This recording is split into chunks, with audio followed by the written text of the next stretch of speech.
Oh, you know what I love? Sports. Love sports. Sports. When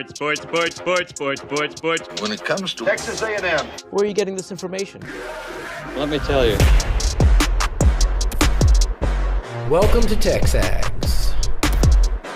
TexAgs Live. I feel like I should be listening to the theme song from the Jeffersons. You know, we're moving on up. We will develop men. We will graduate players. And we will win championships on the field. The best way for us to win is to do it together. He is a guy that has gotten better and better and better. He's just got that dog in him.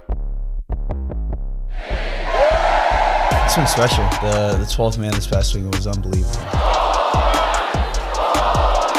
And this is a real program. It's not fake. This is a real place. And if you want to be really good at football, this is a really good place to be. You know, if I'm betting on anybody, it's the Aggies.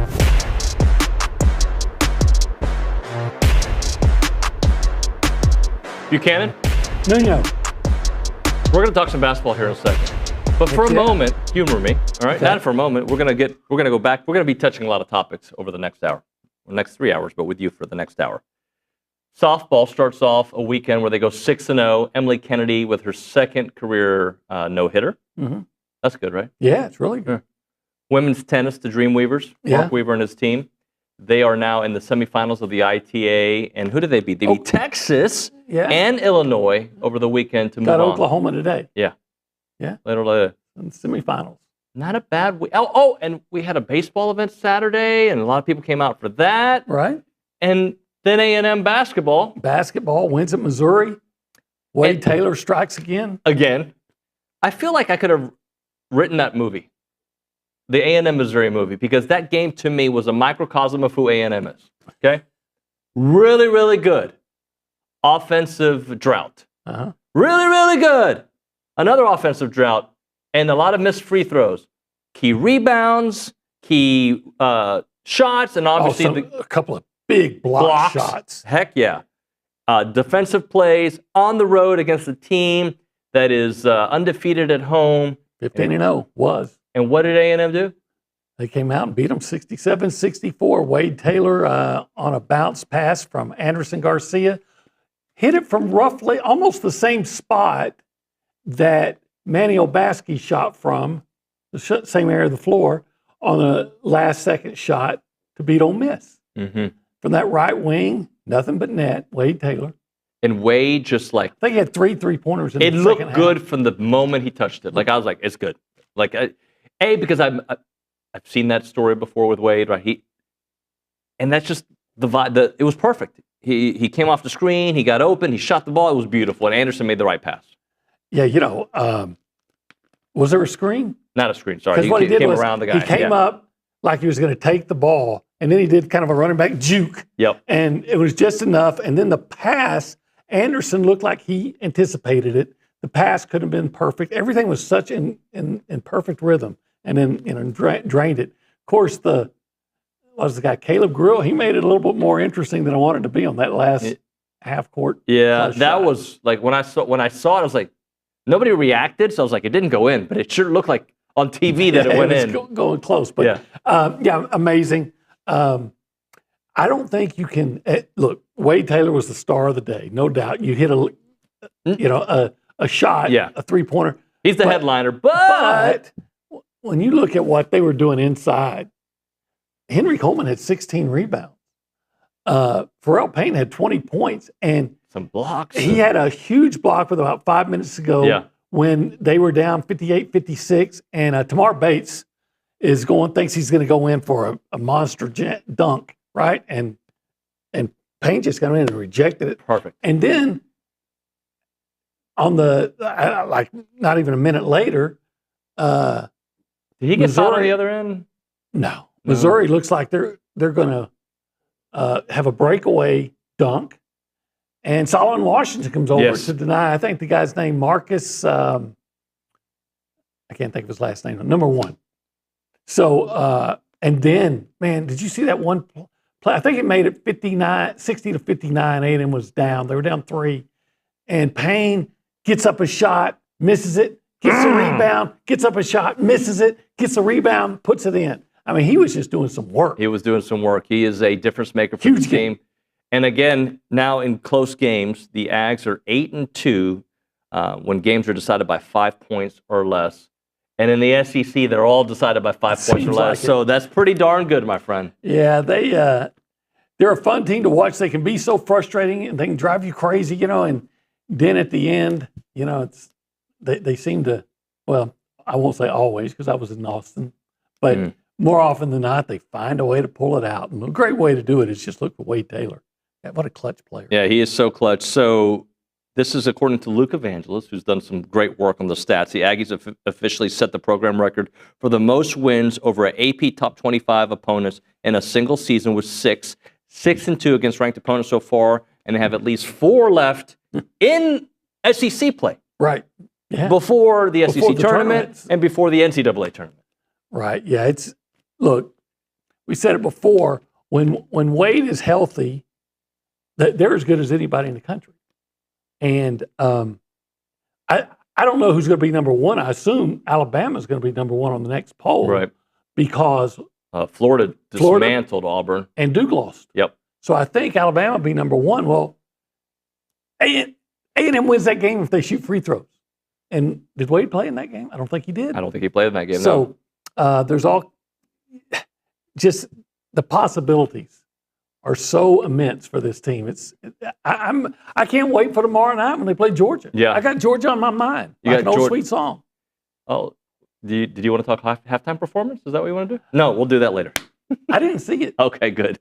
Because I thought you were going to be an old man yelling at the clouds. I didn't see it because I knew I wouldn't like it. I mean, that's not my bag, right? Yeah. So I just went in and was reading some other things. So now, when the poll comes out, it'll come out, here in the next little bit, right? Yeah, I think it's later today. What do you think?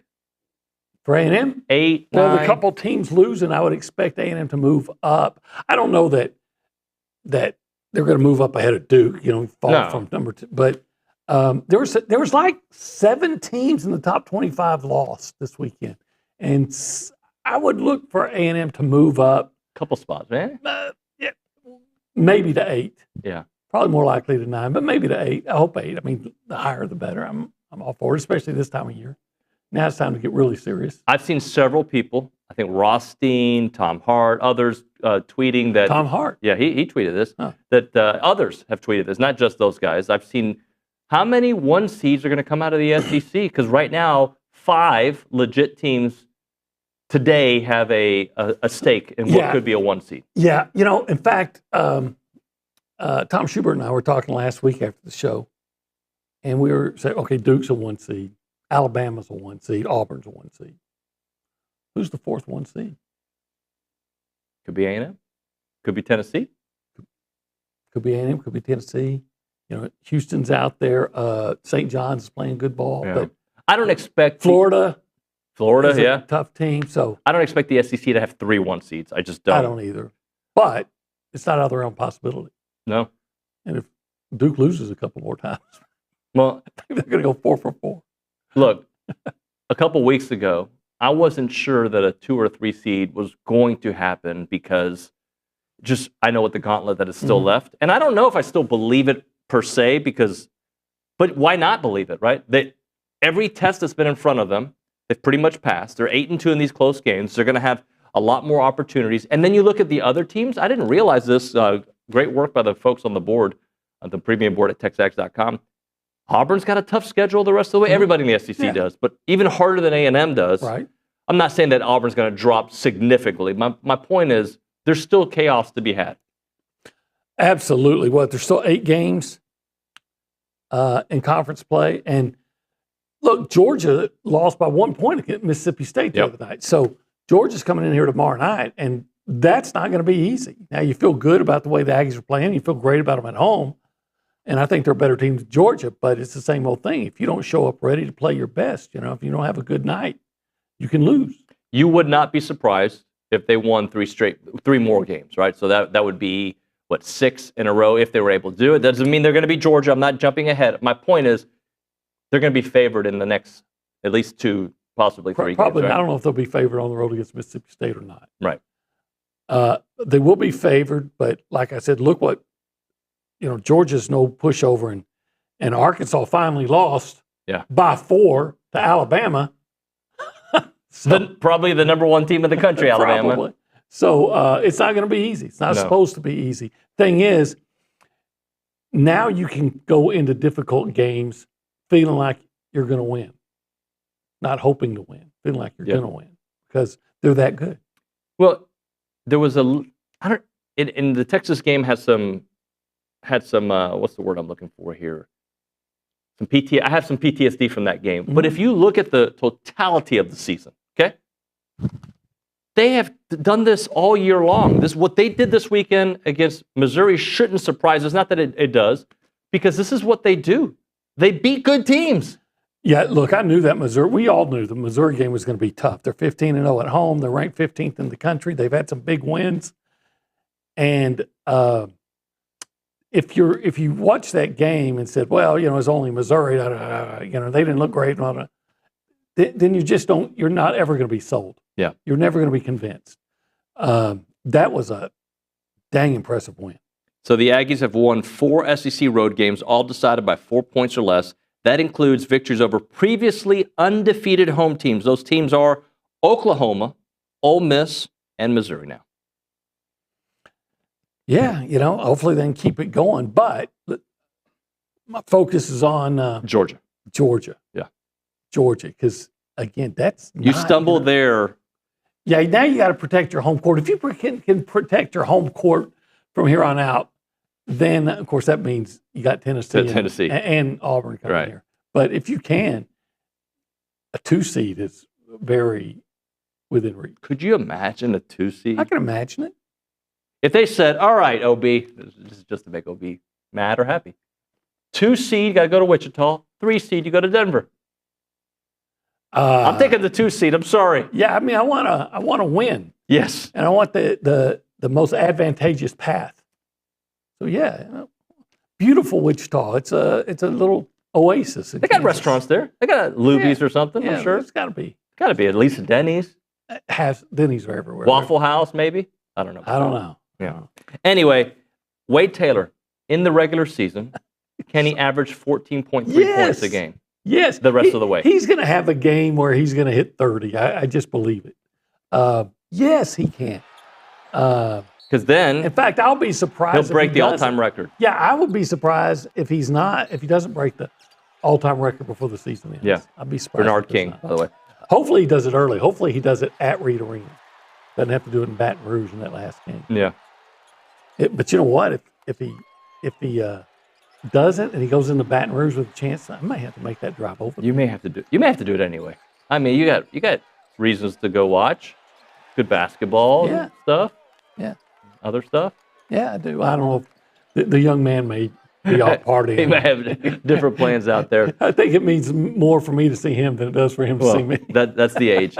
It's TexAgs Live. We're presented by David Gardner's Jewelers. We are in the Rollo Insurance Studio. It is the Go Hour presented by the Warehouse at CC Creations. This little area right here, we call it the Holistic Planning Cool Zone. OB, tell the people what the Cool Zone is all about. Well, let me tell you what it's all about. It's about if you need some help on your investments, the Holistic Planning Cool Zone or Holistic Planning can help you with that. Tax time's coming. It's getting closer every day. Holistic Planning can help you with that. Your estate, Holistic Planning can help you with that. And part of helping you with that estate could be taking you back to invest in pro sports. So if you want to own a Super Bowl winning franchise. I would love to. Yeah, you would love to. You can invest in pro sports by going to investinprosports.com. If you want to be a part of the conversation, call us up. We'd like to hear from you. What did you think of the game last night? What did you think about the weekend for A&M? We could talk the baseball. We can talk softball, women's tennis, men's tennis, you name it.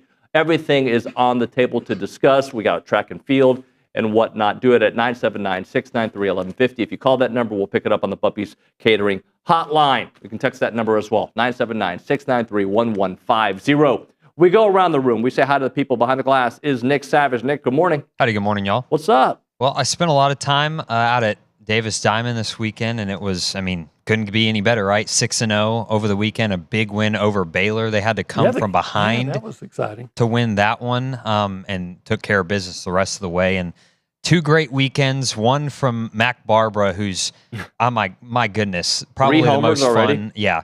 the most fun Aggie softball hitter I've ever seen, and she hit the most like predictable grand slam ever the other day or last night, or I guess last afternoon. And it was really fun. The ball went here. Let me see if I can skip to it so we can just get.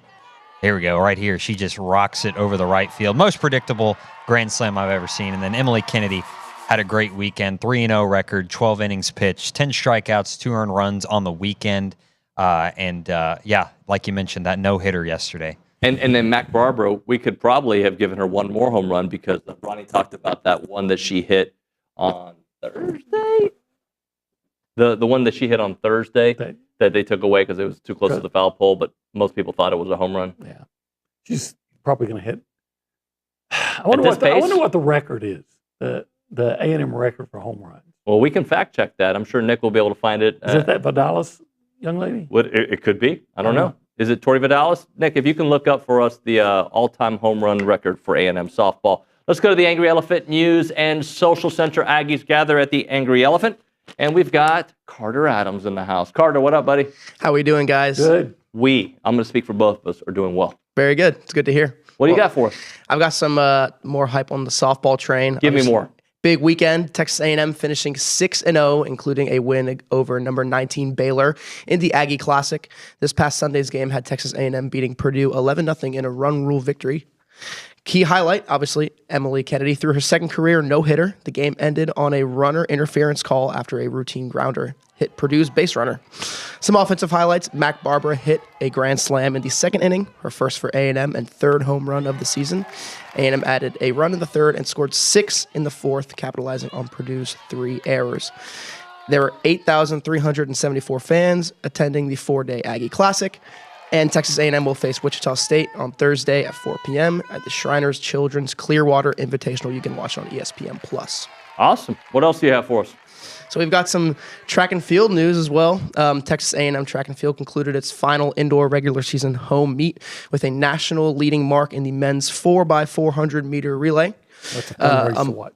Ahmad Robinson, Hassam Eddin Hatib, Antoine Norhe, and Kimar Farquharson ran a 3.02.88, the fastest time in the nation, which also was ranked 7th on the A&M all-time list. We had Jaya Covington winning the women's 60-meter hurdle in 8.09, making her the third straight top collegiate finish. Kumar Farquharson also won the 800-meter in 1.49. Another relay dominance along with the men's, the women's 4x400 meter. Latasha Smith, Yira Flemings, Kennedy Wade, and Jeremiah Arnold ran a 3.22.51, a top 15 NCAA time. So, great weekend, all in all, track and field. I wonder what would be faster, them running that. I'm talking about the men's. We called it back to the 1600 meter relay, the 4x, whatever. Them running that, or Robert Cessna pronouncing all their names correctly. Good question. 3 minutes. You got about 3 minutes to do it. I'm taking the kids. I'm taking the kids. I'm taking the kids on that one.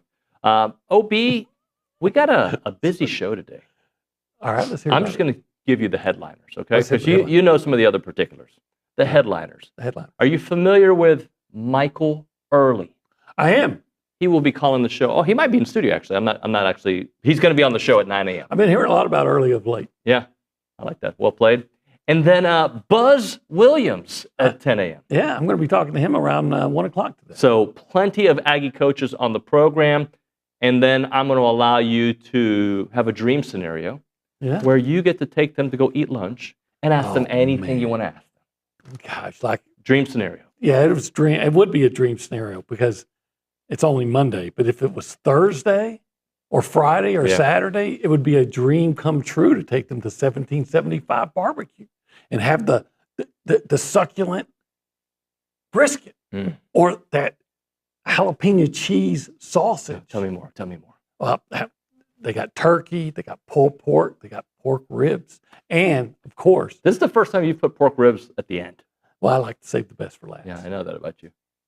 Among the meat, when I talk about the sides, I just talk about that queso mac and cheese. 1775. You know, if you do something, Wade Taylor Pharrell Payne, Henry Coleman, they all deserve Kamar a trip. Farquhar, all of them. Farquhar. Mac Barbara, everybody. Everybody should be going to 1775. On OB's ticket, right? Yeah, on my ticket. Yeah. On my account.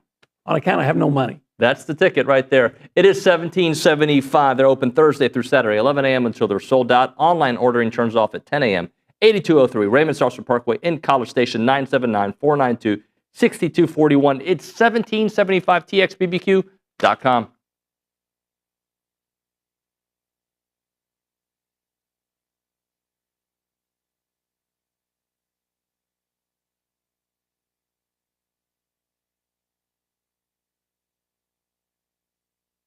What's up, TexAgs? This commercial break is brought to you by my good friends over at Aggieland Chevrolet, the official automotive sponsor of TexAgs.com and me, Billy Liucci. Greg Gunn is the proud owner of Aggieland Chevrolet and invites you to visit the dealership to experience true Aggie hospitality. From their friendly staff to the experienced service team, Aggieland Chevrolet is TexAgs approved. Check out the dealership off of Highway 6 in Bryan or go to AggielandChevrolet.com and tell them Billy Liucci sent you by.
And we are back on TexAgs Live. We're presented by David Gardner's Jewelers. We're in the Rollo Insurance Studio. It is the Go Hour presented by The Warehouse at CC Creations. So yesterday, we're getting ready to watch the Super Bowl. Isla, my youngest, is a big fan of the Chiefs. Okay. She likes Patrick Mahomes. She's always liked him. I mean, he's great, right? She likes Kelsey because of the Taylor Swift angle. I know most of America, or older people who listen to this show probably aren't in that same category. Fair to say? Probably. She's asking me, she goes, Daddy, who are you rooting for? I go, I think I'm rooting for the Eagles. She goes, why? Like she was upset. I go, because I root for people. And I met Jalen Hurts as a junior in high school. I think he's his father, Avarian Hurts, was the head coach at Channelview. Great guy. My encounters with him, awesome. And I think his career is an interesting one, OB, when you consider this guy played at Alabama, and just all the ups and downs that have gone with that, right? And when I say down for him, it's like $1 million day for us. But in his career, he loses a Super Bowl. People doubt him at the NFL Combine. They're asking him if he'll change positions. Like all these things. This guy's a Super Bowl MVP. Actually played really well in the last Super Bowl. He did have a big mistake in that one, but he was fantastic last night. And it wasn't just him. The Eagles' defense was ridiculous. Yeah, in my mind, the front four of the Philadelphia Eagles won that game. Yeah. It kind of reminded me of the national championship game of 2006 when Ohio State had an offense that was so hyped up, and Troy Smith had won the Heisman Trophy, and he couldn't do anything because the pass rush was so great. And it just reminder, and I know this is football 101. I'm not telling anything people that really watch the game don't know, but that's the best quarterback in the league, Pat Mahomes. Yep. And if he's under pressure, he not only becomes average, he becomes below average. 3 interceptions, was it, with a pick six? Just underscores the importance of having a strong offensive line. And you know what else is important? Having a quarterback who can run the football. Yeah. Sometimes the only thing Patrick Mahomes had, only chance he had, was trying to run and escape. Yeah. But look at Jalen Hurts. They were calling running plays for him and getting big plays out of them. And they've got really good receivers for him to throw to. Absolutely. So they're stretching the field with the receivers, and then if you're not careful, Hurts will just tuck it and go. I hope Colin Klein was watching that game, and I hope Marcel Reed was watching it, because you could take a lot of what the Eagles were doing and apply it to Marcel Reed. Well, for the next couple of years at least, I think it softens the Mahomes is going to catch Brady or be better than Brady when it's all said and done. He could still absolutely get there. Remind me, OB, because maybe I have short-term memory. I know that the Giant Super Bowl wins over the Patriots were all about the defensive line and harassing Tom Brady. Yeah. I don't think he was as bad as Mahomes has been in the Mahomes 2 losses in the Super Bowls. No, I don't think so. I don't remember a lot of things, but I don't remember Mahomes being that bad in the first one. Maybe he was. I just don't remember it that way. He wasn't that bad, no. But last night, it was probably the worst football game of his life. But a big part of it was because he was looking for the rush more. He was looking for the receivers that appeared. Again, you got to have a strong offensive line. I guarantee you this. He had 2 interceptions in that one. Okay. He threw for 270, 2 interceptions, and they lost 31-9. Okay. Like I said, I can't remember. I couldn't have told you the score. I do think that I'll go out on a limb and say, come NFL draft, the Chiefs will draft an offensive lineman. Yeah. They got embarrassed. They did. And that offensive line got embarrassed. You know what was funny, though? There was one instance when the game still wasn't out of hand, but the Eagles were in control. They might have been up 17-0. And the Chiefs just needed to get something before the half, right? And maybe, because they were going to get the ball. And maybe if they get something for the half, then they get the ball. And Mahomes got away from pressure, and he threw downfield for what looked like it was going to be about a 40 to 50-yard gain. And DeAndre Hopkins dropped it, of all people. Of all people, yeah. I mean, you know the play I'm thinking I know, about? yeah. That's going to be a huge play. DeAndre did catch his touchdown. in it, but it was very little, very late in that one. But what'd you think of the initial pass interference call that negated that 3rd and long for? I didn't think that was a penalty at all. It helped feed the narrative that's out there. I wouldn't have had it. I don't tell you the truth. I wouldn't have. I didn't have a problem with the call. I wouldn't have had a problem either way. The guy was it Antonio Brown? I mean, not Antonio Brown. Hollywood Brown. No, the guy that went from the Titans. AJ Brown. He literally has his hand on the guy's face mask. Yep. We can't deny that. So he has an extended hand on the guy's face mask. Now, was there hand fighting? Yeah. But I'll say this. I have to be honest, if I saw the very same play in the national championship game and it was an A&M cornerback and someone had extended their arm and had their hand on his face, I would be upset about it. So I didn't think, but I can also say, yeah, there's hand fighting, and was he really pushing off? Yeah. Well, if he wasn't, then why did you do it? So I don't think I personally would have lost any sleep over either way, the call, but I can see why if it was called, you're mad in Philadelphia, and if it wouldn't have been called, you'd have been mad in Kansas City. Yeah. How about this? I have a feeling you didn't even care or pay attention. The Super Bowl bug, did it bother you? The little, lower third. It's funny. Chiron? My wife commented on it. I didn't care, and she didn't like it. It looked 1970-ish. Yeah. Ish. I didn't, but it didn't bug me. She didn't like it. You know what I did like? I hate the Eagles. Yeah. Right. But like you mentioned, Jalen Hurts is a guy that if he played for anybody else, kind of like the old Aggie Kenneth Reeves from Pittsburgh, Texas, good East Texas guy, went up to play for the Eagles, and he's celebrating. I get it. I like it. I'm glad they won for him. Right. Anaya Smith. Oh, braided man too. Man. I'm happy for those guys. I am too. Quite frankly, I hate to admit this, but it seems like a lot of those Eagles guys likable are actually likable. Yeah, I don't like when that happens. I don't like when my rival has likable people. I don't either. I mean, I can only hate them on Sunday. Yeah. Like I told you last week, I found Arch to be kind of likable. Arch Manning. Yeah. And I don't want to like him. I'm not going to like him, but he's a likable guy. Right. Like from what I've seen so far. So I can only imagine as a Cowboys fan. And I do want to add this about the Super Bowl halftime show. Okay, yeah, tell me. I didn't like it. Well, let me rephrase that, because I like Kendrick a lot. I like the music that he plays. I just didn't think that was the right place. Because I just didn't, like, have you ever watched a movie with someone? Yeah. And, like, you think they're going to love it, and then you realize, this is not their kind of movie? Like, but if you watch it with people that get into it, like, no, this guy loves mafia movies. It's a different experience.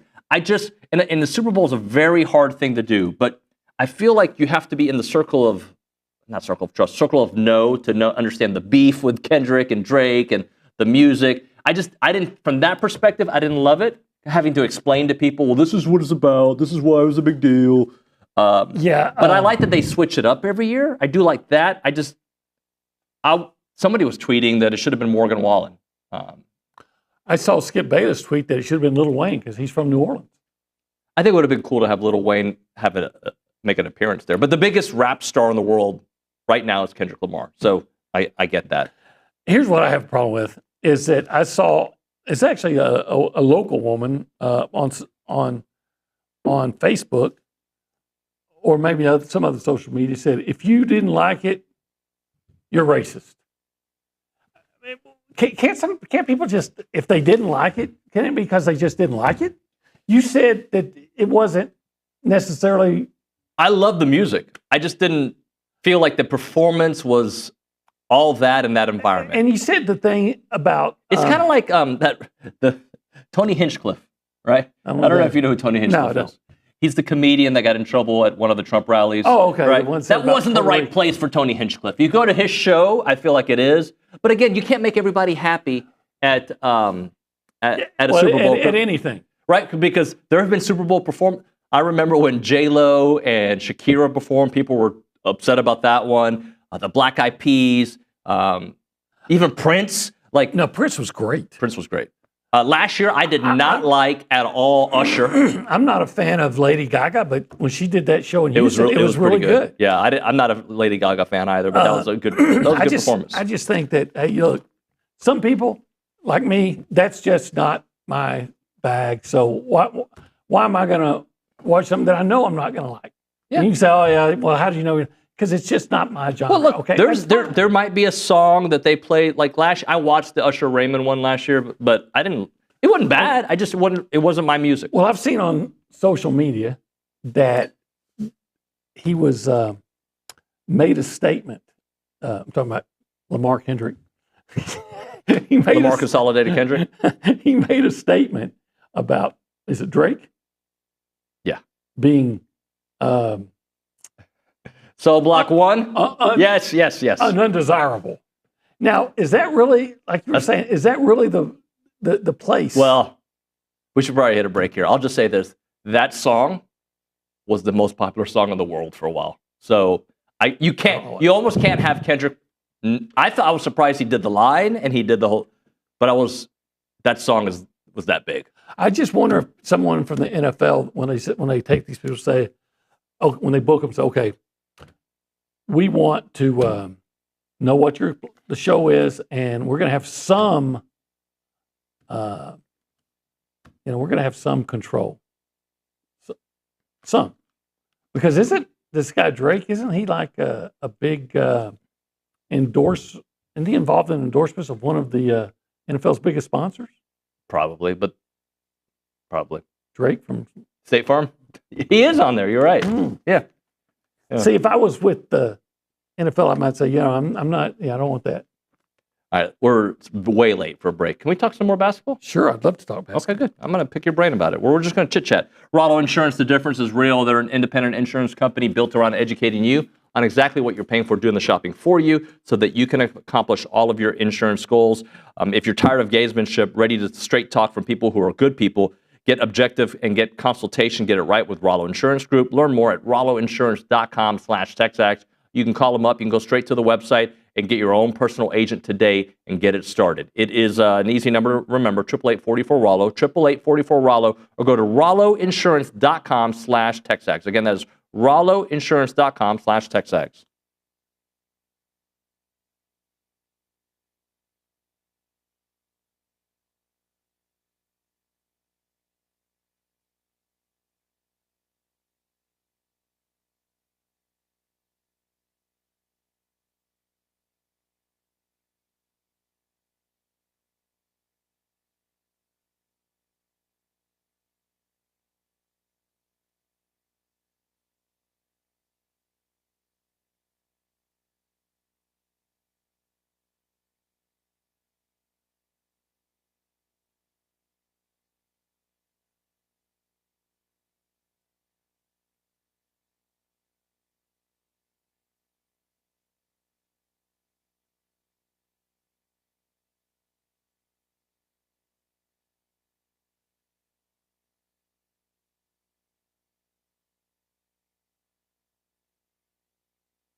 And we are back here on TexAgs Live. We're presented by David Gardner's Jewelers. We're in the Rollo Insurance Studio. It is the Go Hour, presented by the Warehouse at CC Creations. CBS Sports and NFL.com's Lance Zierlein, who's a friend of mine, I used to work with him in Houston, have both Shamar Stewart and Nick Scorton as first rounders in their most recent mock NFL draft. Well, I hope both of them are. I wish them all the success in the world. I just need, if it was me, I would have pause, because I would say, where was Nick Scorton in the second half of the season? And maybe there's some injury we don't know about, right? And again, I love everything about Shamar Stewart, except his sack totals. Yep. And how often do you see a guy taken in the first round as a defensive end with 1.5 sacks? I think what people fall in love with is the measurables, right? Absolutely. His size, his speed. Like he does, he looks like a Greek god, right? He does. He's almost Myles Garrett-like. And maybe, if I'm an NFL coach, I'm like, I can turn this guy into a player. Right. Yeah, they all say that. And hopefully they will. And hopefully both of them will be sort of like Michael Bennett, who didn't do much at A&M, right? He knocked Colt McCoy out. But other than that, I can't really remember a whole lot of production. Yep. But turned out for a couple of years was the most dominant pass rusher in the NFL, was he not? That's correct, yeah. So that's what I hope both of them are. I hope both of them have I hope they're both first-round picks, and I hope they have tremendous careers. You know what's interesting? Right after them, and I think the CBS Sports one, Walter Nolan. All that talent was on A&M's defensive line. Well, Scorton was obviously a different time, but then Walter Shamar Turner's probably going to show up somewhere in the second or third round. Yep. There was great talent. There was a questionable culture. There was bad defensive coordinator. There's a lot of things that just didn't work. Yeah. But talent has never been the issue. Talent has not been the problem at all. All right, and here's another one for you. Ryan Day says enforcement is one of college football's biggest problems. I'm just saying in general, one of the biggest problems we have in college football right now is enforcement. And again, I'm not talking about tampering. I'm just talking in general. Any rule right now, because the enforcement just isn't there. What rule is there now? There is no rule. So, but I'm with him. Look, if you set up the rules, and my thinking has always been, if you set up the rules, you have, like they always, at different levels of violations. If you get the worst violation, then your team doesn't get to share in like half the revenue that the conference pays out. Hit them in the pocketbook. That's where, if you want to get everybody in line, you take money away from them, especially now since you have to pay players and things like that. If let's say one of the worst things you could do is be caught contacting players before they, in any way, before they get in the portal, and you find out somebody did. Well, what the SEC pay out last week? $52.5 million a team. All of a sudden, you know what? You get $26 million because you got fat. And if you do it again, next time you get $15 million. Yeah. And then you have an athletic director say, "What are we doing here? How are we going to make budgets? How are we going to pay players?" Da, da, da, da. You make it count. Well, one of the things the dumbest thing they ever did was say, "Okay, we're not going to let you have scholarships," or even dumber, we're not going to let you play in the playoffs because wait, I'm a kid that says, "Wait a minute, I didn't do anything wrong, and I'm being punished." I'm being punished for this. Nail the program by taking money away from them, and that's how you fix it. One of the things Greg Sankey said on Paul Feinbaum, I think it was on Friday, is that they also got to get a handle on collectives. Not that this is a problem at A&M, but a lot of schools are doing these false promises and then never paying the athlete what they promised. And I didn't realize it was that big of an issue. Florida. Well, that I did hear that. But they seem to be doing okay now. Well, I do believe that, and I think it's not just me, it's everybody believes this, that it's just a matter of time before that national letter of intent you sign is a contract that's going to list what you're going to be paid. And it's probably going to be a 2-year deal. with an option for that third year. But don't you think there'll still be some under the table? Of course it will. NIL is just the way it's set. The Supreme Court said players can make money on their name, image, and likeness. And everybody has this idea that once the universities are paying with the collective, you'll have salary cap and everything will be fine. But then the Supreme Court's already said that you can't tell a kid that he can't make money on NIL. So when some kid has when Marcel Reed is getting paid by A&M, and that's everything's well and good, but when Bucky's contacts him and his representatives say, hey, we want to put him on a billboard and we want to pay him another $100,000, the schools can't tell him, the way I understand it, from the Supreme Court can't say no. And so then you'll see, like it used to be, certain people doing things I don't even know if it's under the table. It'll still be highest bidder and things like that. It just won't be from the universities themselves. At least that's the way I see it happen. All right, we'll hit a break here. We'll come back with more here on the Go Hour presented by the Warehouse at CC Creations, Milliken Reserve Time, Farm to Table Community in College Station. They got homes, they got trails, they got farms, they got wide open spaces. Got a buddy who was telling me that he takes his dogs out there by the lake and they just go for a nice walk, and it's just a beautiful place for his dogs to go running. There's so many different things you can go and do at Milliken Reserve. You can go connect with your family outdoors. You can go hiking. You can go biking. You can go tree climbing. I know Olin loves to go cleat climbing.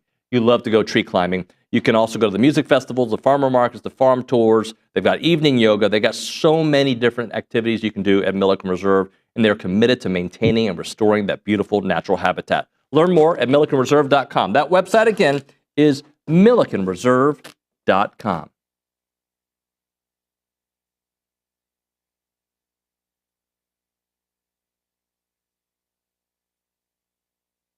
Everyone, David Nuño here in a moment right now for Snaps Clothing. They are the makers of the only official licensed Texas A&M Pearl Snap shirts. I'm wearing it right now. This is part of their Tailgater collection. It's built for game day. My friend Edgar over there is doing great work. You've got to check out the clothing. It's the Pearl Snaps. It's the cool look. It's kind of hip, but also Western. You'll love it, and they have great stuff there. They'll keep you comfortable as you're repping your Aggie gear, and it's the place to go to get it. Whether you're watching the game from home or tailgating before watching the stands, these shirts have you covered. Head to snapsclothing.com. That is snapsclothing.com to gear up for the season.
All right, we're back here on TexAgs Live, presented by David Gardner's Jewelers, Rollo Insurance Studio. Go Hour coming to a close here, brought to you by the Warehouse at CC Creations. So, Obi, I think we know who this A&M basketball team is. Like, we know them. We know their vulnerabilities, right? We know that there's going to be games they're not going to hit free throws. Yeah. We know that they're going to find a way to claw and fight with a chance to win at the end, and often they're going to find a way to do that knockout blow at the very end. They're like a bunch of pit bulls. They got scars on them and things like that, but they just don't fight. I mean, don't quit. They keep fighting, and at the end, they're still typically they win. And while sometimes I find it's not pretty, their offense dog show to frustrate me. Right? There's like I'm watching that game against Missouri, and I'm like, why are we shooting that three? He's 13 feet behind the three. And then Anderson Garcia's right under it, perfectly set up like it was a called play, making me look like an idiot, feeling like an idiot because it worked. And it works often. I sometimes wonder, why are we shooting that? Oh, that's why, because now we got the ball 2 feet under without having to pass, and you have a chance to hit it because you got Wade or Zurich shooting, and they're good shooters. And if not, Anderson Garcia, more often than not, or Henry Coleman with this 16 are going to get that rebound. Yeah, they get a lot of rebounds. I think they can do some things to make themselves better, right? And sometimes you get lucky, and you can't always count on the good luck. So sometimes you can play smarter, but you get it. But it works more often. I think one of the greatest, probably the greatest asset that you can have, trait, whatever you want to call it, that you can have as a competitor is the ability to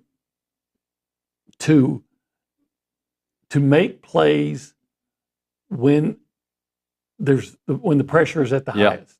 That's why you have quarterbacks like Tom Brady that or Joe Montana. When the game was on the line, they were at their best, and that's Michael Jordan. That's a great quality to have, and it's a rare one. Some guys get up to bat and have great batting averages. When it matters, they get out. This team just seems to find a way when it matters most to make the plays that have to be made. Did you see Brady on Colin Cowherd talking about his preparation? By the time the Super Bowl came, he knew every tendency, he knew everything. He had watched so much film and broken it down so many times. He was so relaxed because he knew exactly what they were going to be doing. And that worked great unless he had a strong pass rush coming at him. Yeah, this is true. That's the old Mike Tyson line. Everybody has a plan until you get hit in the mouth. And Pat Mahomes was getting hit in the mouth. And he was. Brady against the Giants got hit in the mouth. Did you see Anthony Davis got hurt? He got hurt? No, I haven't. He got in, I think it was in the first quarter, or I don't know, his first game, I believe it was. I think he's got some hip flexor, or I don't know which injury it is. It's a non-contact injury. He's out for a couple of weeks. Right. I'm not laughing at it. I just think, of course. At the situation. At the situation. All right. When we come back on TexAgs Live, Michael Earley, Ryan Brauninger, it's TexAgs.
The most anticipated baseball season since I've been here at TexAgs, and probably for most of you, is TexAgs Live, presented by David Gardner Schuler's Rollo Insurance Studios. Now time for our baseball conversations with Michael Earley, brought to you by Duck Camp. Duck Camp, we know the best moments happen out there on the boat, casting a line, or hauling in the catch of the day. Be sure to check out Duck Camp's new spring hats, like the fan favorite crawfish hat and the redfish hat, at duckcamp.com. With that, we go to the Buppies Catering Hotline. That's where we're joined by A&M baseball head coach Michael Earley. Coach Earley, good morning, sir.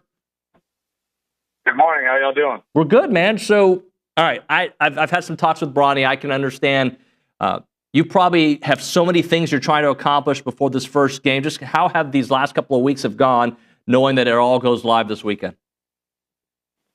Yeah, it's been good. You know, you have so much that you want to do with the team, and you try to kind of give them a little bit every single day, and give them ways to retain it. You know, just a bunch of little stuff, bunch of little detail stuff. Yeah, it's been good. It's been good. I like where we're at from a standpoint of team baseball.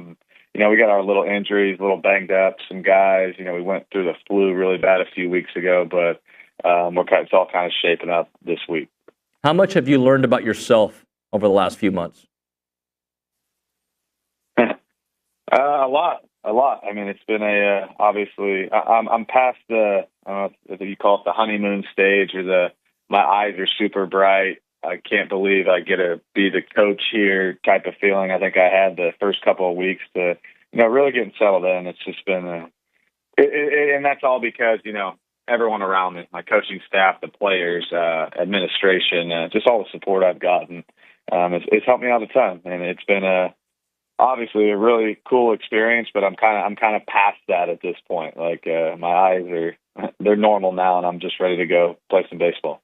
How do you manage expectations, or just the mindset of a team that has these high expectations and aspirations, considering it's a long, long season in the hardest league in all the world? Yeah, I think part of it is, you know, having those experienced guys back, and guys who I guess have been ranked one, and you can't. What are you supposed to do when you have expectations? Like tell people to stop? Like it is what it is, and you know, as long as I'm here in Texas A&M baseball, I hope there's always expectations. So it's something we address early on, but it's just really about how we go about our day-to-day activities, and they've done a really good job of that, and embracing the fact that we're going to have a target on our back, and we're going to have a target on our back whether we rank 1, 17, or what, doesn't matter. So just embracing that when anyone comes, especially to Blue Bell Park that plays Texas A&M, they want to give you their best shot. So the ranking, to me, doesn't really change anything on that perspective. I think that's all more for the outside. Coach Earley, how was this past weekend with the former players in town, getting some baseball in, the attendance there at Blue Bell, just the whole experience? It was amazing. It was amazing. That was Coach Hutch kind of brought that up, and we wanted to do some different stuff. Like we did our 12 for 12 banquet, and then we did a first pitch game, because it was important to him and really to me that the former players are involved. I think more so than they have been. Just knowing that they're welcome here and these doors are always open. And man, did they come out? I think it's like 250 former players, like 700 total people when you count their families, and then you open the gates to the fans, and having 5,500 people out of practice. And I kind of got that feeling going again, and the guys kind of remembered how it was in the fall. So what an amazing weekend. Coach Hutch absolutely killed it. Him and Madeline Osborne put that together, and then I just kind of nod my head and shake hands and probably get way too much credit, because they did all of it, and it was amazing. Have you had any conversations with Coach Childress? I know his number was retired over the weekend. Have you been able to pick his brain ever? The one time I talked to Coach Childress was in July of 2021. Had to probably be a month after he got let go. I was in Georgia recruiting, and he was there watching his son Max, and he made it a point to come speak to me. And I just thought that was really cool. Like, he told me about A&M, told me a lot about College Station, and just for him to be that kind of man, to be able to do that, just always kind of stuck with me. And I tell people all the time, I'm like, I hope when I leave here, my players, think of me and talk about me like they do Rob Childress, because I haven't met a guy that doesn't love that guy. And, Hutch had the idea of putting his number on the wall, and I thought it was a great idea just because the character of that guy that everyone speaks about is amazing. And I thought it was really, really deserving. Last thing about the former player weekend, just to talk about having those players there. And I know you want to have that open door policy with them, but just being able to interact with them and meet them and get to see them and hear their perspective. No, it was great. It was great. I mean, for me, I never played here, right? But I was a player, and I know some of the guys kind of around my age, like Kyle Colligan was in the White Sox organization. Alex Wilson, I happened to be in another baseball player's wedding with him 12 or 13 years ago, and then kind of meeting some of the guys from the 80s and 90s, and just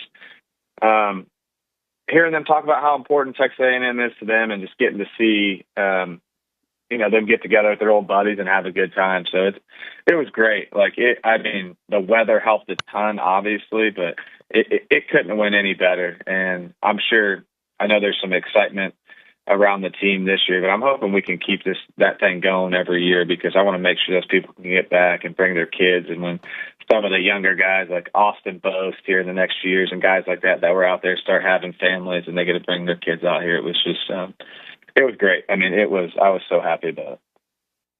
Good morning, Coach. Good morning. How you doing? I was slow getting in this morning. That's my own fault. It's what does Jocko say, David? Kind of accountability. Supreme ownership of me being late this morning. That's all on me. But I heard you talking about this past weekend. Last night, did you? No. I don't mean Super Bowl. The Texans weren't in it, so I've got no rooting interest. But this weekend, I heard you talking about it. Was there one interaction that you had maybe with one of the former players that really kind of hit home with how much they've rallied around this program and you as the head guy? Say that again? For a second. Was there one interaction that you had with a former player this weekend that maybe really kind of hit you where you got a good feel for how much they've taken this program in and they want to come back, or supporting you as the head coach? I can't think of one unless you want to lead me down the direction. I met so many people that it was just, it was great all the way around. Maybe I'm not remembering what you're talking about. I apologize for that, but there was just many, everyone was just so great and welcoming. Yeah, I was watching all the players and their families, former players and their families, and it seemed like Coach Earley was, every time I looked up, he was talking to somebody different. So that was an incredible turnout, and I know y'all have talked about it a little bit. And Coach, we got to start turning the page to this weekend. How much do you know about Elon? How much have you watched him, or will that kind of start taking place today? Yeah, I've been looking at him over the last couple of weeks just because my theory has always been there's only one game of the week one game out of the year you can actually kind of enjoy the week leading up, because it starts to get crammed. So I try to get the scouting reports done for the first weekend early, because nothing's going to change. There's no games. But yeah, I've been looking at them. They're good. I mean, they got some good arms. They got some talent on their team. I mean, if they throw the Friday guy, I think they're going to throw. I mean, this guy's a top 10 round pick. I think he's projected rounds 5 to 7. Got a really good changeup, good arm, be up to 95, 96. So we're going to get challenged right away, which is what you expect in today's college baseball. So it's going to be exciting, and I think they got a pretty tough veteran team. In terms of your team's preparation, how do you feel like y'all have done? I'm asking about the defense. How do you feel like Coach Fox has prepared the guys in the infield? I know you've got some versatile pieces that can do a lot of different things, and then Caleb Longley. The outfield's going to be full of veterans, but the infield is a lot of new guys. Maybe even if they're not new faces, they're in new positions. So how do you feel like Coach Fox and Coach Longley have done on the defensive end to get your guys ready? They've done a good job. They've done a really good job. And we got some guys playing some positions they haven't, I guess, played seasons at. White's going to be at second to start off, and Kent's going to be at short. Not that they haven't played there, but Gavin Cash has been in left. So, yeah, they've done a really good job to get those guys acclimated and getting them the reps they need and making them feel, kind of giving them the confidence, right? The confidence piece is a big part of what it takes when it comes to playing a different position or playing somewhere you're not familiar with. But they're in a really good spot. They work super hard every day, and I think it's a credit to the players too. Is like you don't ever got to ask them to work. Like Caden Kent, I got to ask him to stop. So it's one of those situations where it's both parties agree a lot of work needs to be done, and they're doing it. And there's going to be things we got to clean up along the way. I think some guys are getting better, need to continue to get better. Like Gavin needs to continue to get better in left, but he's light years ahead of where he was when he got here, just being a guy that's mainly played first base. And then how pleased are you, or kind of where are your thoughts on the group of pitchers not named Ryan Prager, Justin Lampkin, Josh Stewart, Brad Rudis, especially that next wave of arms that are coming through the program. And I loved what I saw to Weston Moss over the weekend. I know you guys have been super high on Ty Baker and Caden Wilson and Isaac Morton. Where are you at on that group of kind of beyond the household names on the pitching staff? Yeah, I mean, I love the depth of our pitching staff, and I think much gets made of our offense, which I do think it's deserving. But I like our pitching staff a lot, man. I like the depth. I like there's a lot of right-handed pitchers right there that are really, really good. When you talk about the guys you said, like Ty Baker, Isaac Morton, Clayton Freshcorn, Peyton Smith. I mean, those guys have been pitching really well. Luke Jackson. It's going to be a battle. I mean, not only are they going to be competing against the team they're playing against, they're going to be kind of competing with each other for those innings. And then you got Cade Wilson and Jackson Purcell from the left side, and Cade McCoy, freshman from Bloomington, Indiana, has done really, really well for us. So I like where the depth is with it. Obviously, I think things change when the game starts, but just really pleased with how some of those guys have progressed and developed, and especially some of those guys who maybe had some struggles last year, some adjustments they've made this year that have kind of, Ty Baker threw on Wednesdays last year. Wednesdays are sim day days, and he's had an amazing spring and fall, and just proud of him and how he's attacked everything this year. So I feel really good about it. Take us through your week of preparation. This is now your first game week as a head coach. What will the guys how will they manage this week leading up to Friday night? Today is probably the biggest week of the year, trying to manage them doing way too much. It's this week is it's just different, right? It's different. There's no Tuesday game, and you know what's ahead. So we're off today, just like we will be every Monday, and then we'll practice tomorrow, and it's going to be a higher volume practice on Tuesday, just from a sport performance standpoint, keeping their bodies ready from that Tuesday to weekend grind. And then Wednesday will be a little light going over stuff. Thursday will be light, just like most Thursday are during the season, and then try to sleep Thursday night and play on Friday. So we don't want to try to cram too much. If we're cramming this week, it means we haven't done our jobs in the fall and the spring. So it's going to be just some little things here and there, and really just preparing for Elon, because it's the only time you get a full week to prepare for one team. Coach Earley, I know that Bronny asked about the pitching staff, some up-and-coming guys, but let's talk Prager for a moment, Ryan Prager. Not necessarily what he means when he's out there pitching, but just having a guy like that be a mentor for that young group and for the veterans as well. Yeah, he's great. I mean, he does everything right. Pure professional. Lampkin's the same way, Patton's the same way, and multiple other guys at Prager. But when you're best players do things the right way, not only do guys see it, it helps you out a ton as a coach. So he's the ultimate professional in how he does his stuff and how he has his daily routine, and it's nothing I ever have to worry about. So it's great having a guy like that, especially when you got some young guys like a Cade McCoy, Jackson Brousseau can kind of look at, okay, this is a blueprint for how it's done, and a guy that's had success. Prager's amazing when it comes to everything he does in life, but his ability and his preparation, how he takes care of his body, is top notch. Coach, you've been on record saying that you've written 1,000 lineups on your notepad, on your phone, on your whiteboard in the office. How soon do you think y'all will get settled on anything like that? And have you got the pitching side settled? Yeah, on the offensive side, no. I mean, we got a couple guys with some injuries. So like Sorrell's got a little bit of a hamstring. I'm not sure what his availability is going to be this weekend. And it's not something, he's got to be really ready to play. I mean, this is going to be a long season. So if he weren't in there, Terrence Keel would most likely be in right. But that right there is one of the bigger question marks. And then from a pitching standpoint, I'd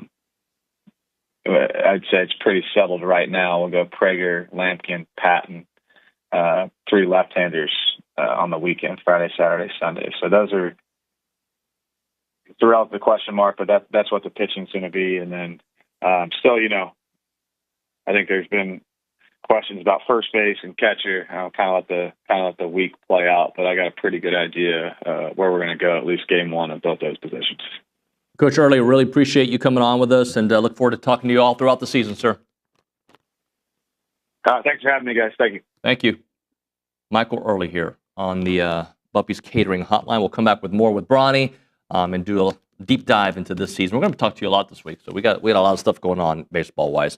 Right now, we're talking Heritage Films. Chance McClain, I talked to him a couple times this week. He went and hung out with Royce Hickman, who's on the Fan Show often, and Royce got to do his Heritage Film, got to do a whole story about his family. Chance told me they became like instant buddies. It was an awesome experience. They're going to have that here in a couple of months, and Royce will be able to share that with his kids and his grandkids and the generation after that. It's just a cool thing to do, to have a documentary done about your family. It's not necessarily just about you. It can be about you. It can be about your family business. It can be your family ranch. It could just be about some family activities you all do together that makes your family uniquely yours, right? That's what Chance does. He tells these stories and keeps them for the next generation and the generation after that. The website is yourheritagefilm.com. Yourheritagefilm.com. 713-893-8341. 713-893-8341.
We're back here on TexAgs Live. We're presented by David Gardner's Jewelers Rollo Insurance Studio. Follow-up baseball conversation with Ryan Brauninger.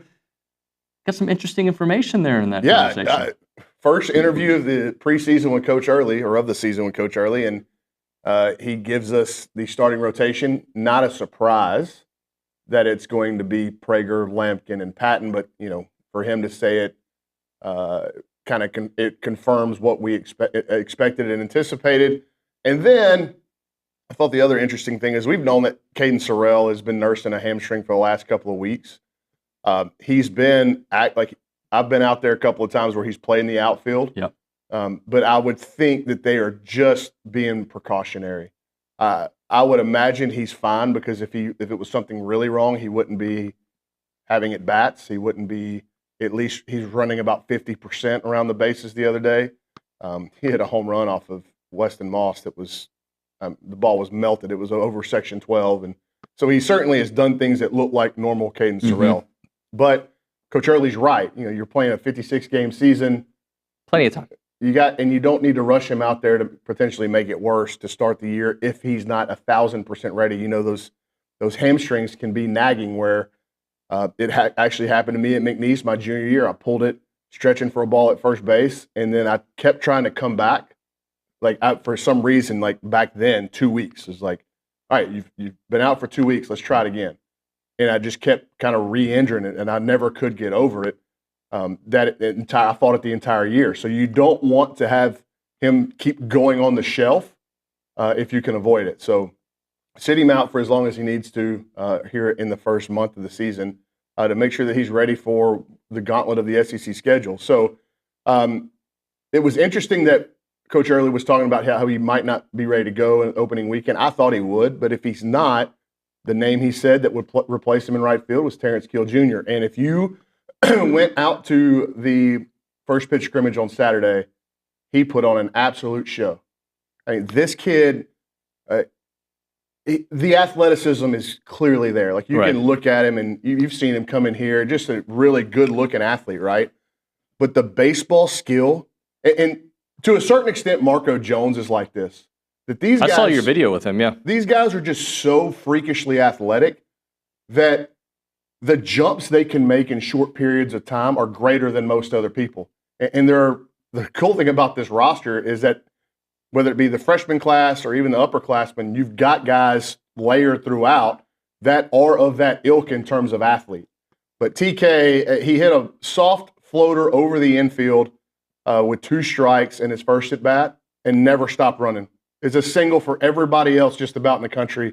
It's a double for TK. Turned it into a double. His next at bat, he hits a rocket off the right wall in right center field.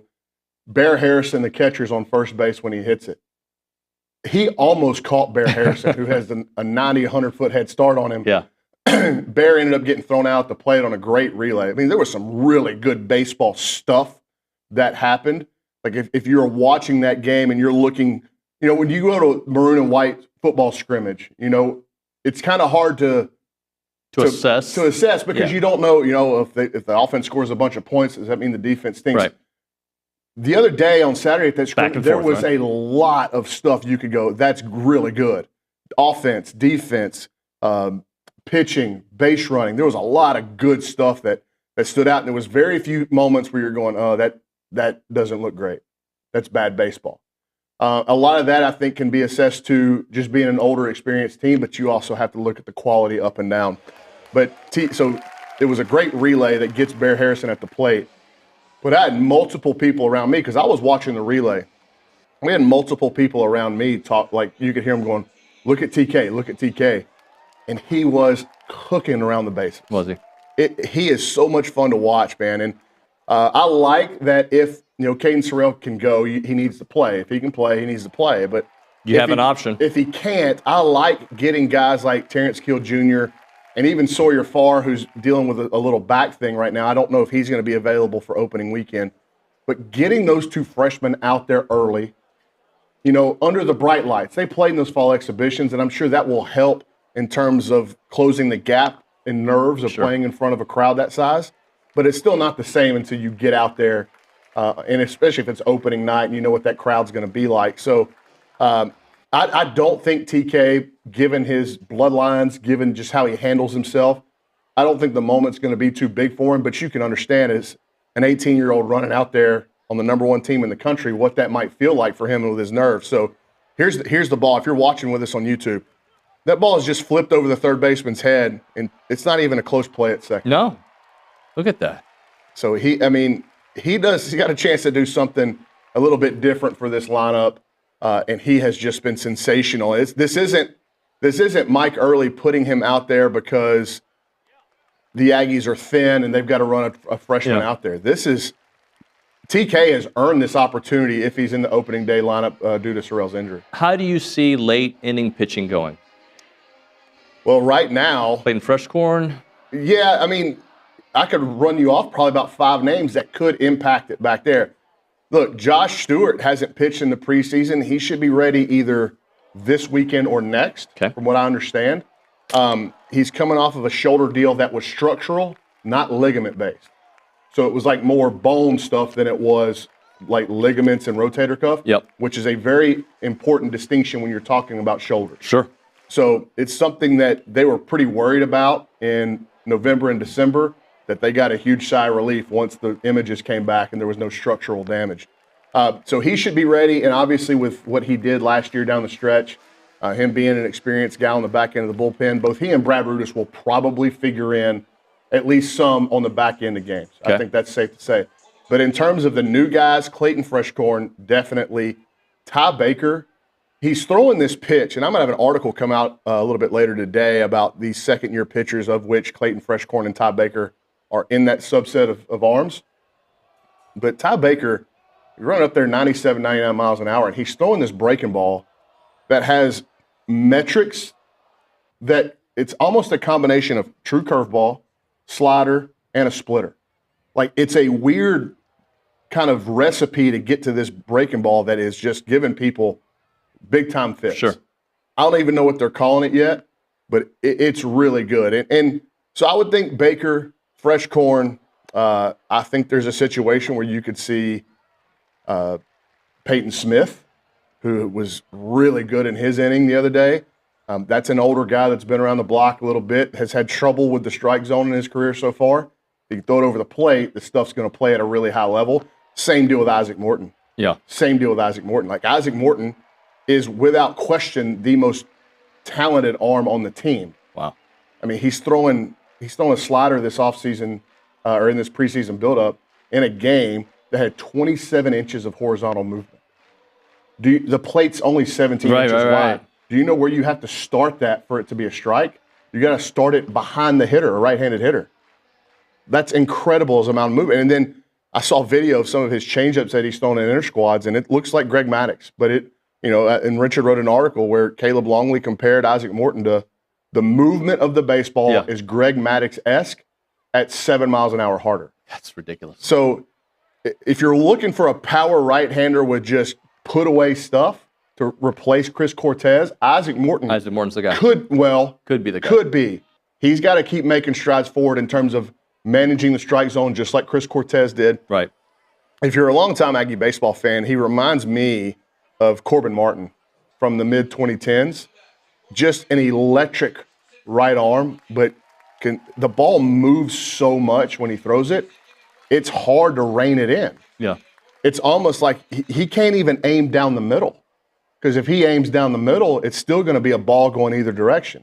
It's moving so much. So him getting a feel for the strike zone and how to command his stuff in the strike zone, if he can do that, then he could answer a lot of questions on this pitching staff, whether it be at the back end, in the rotation.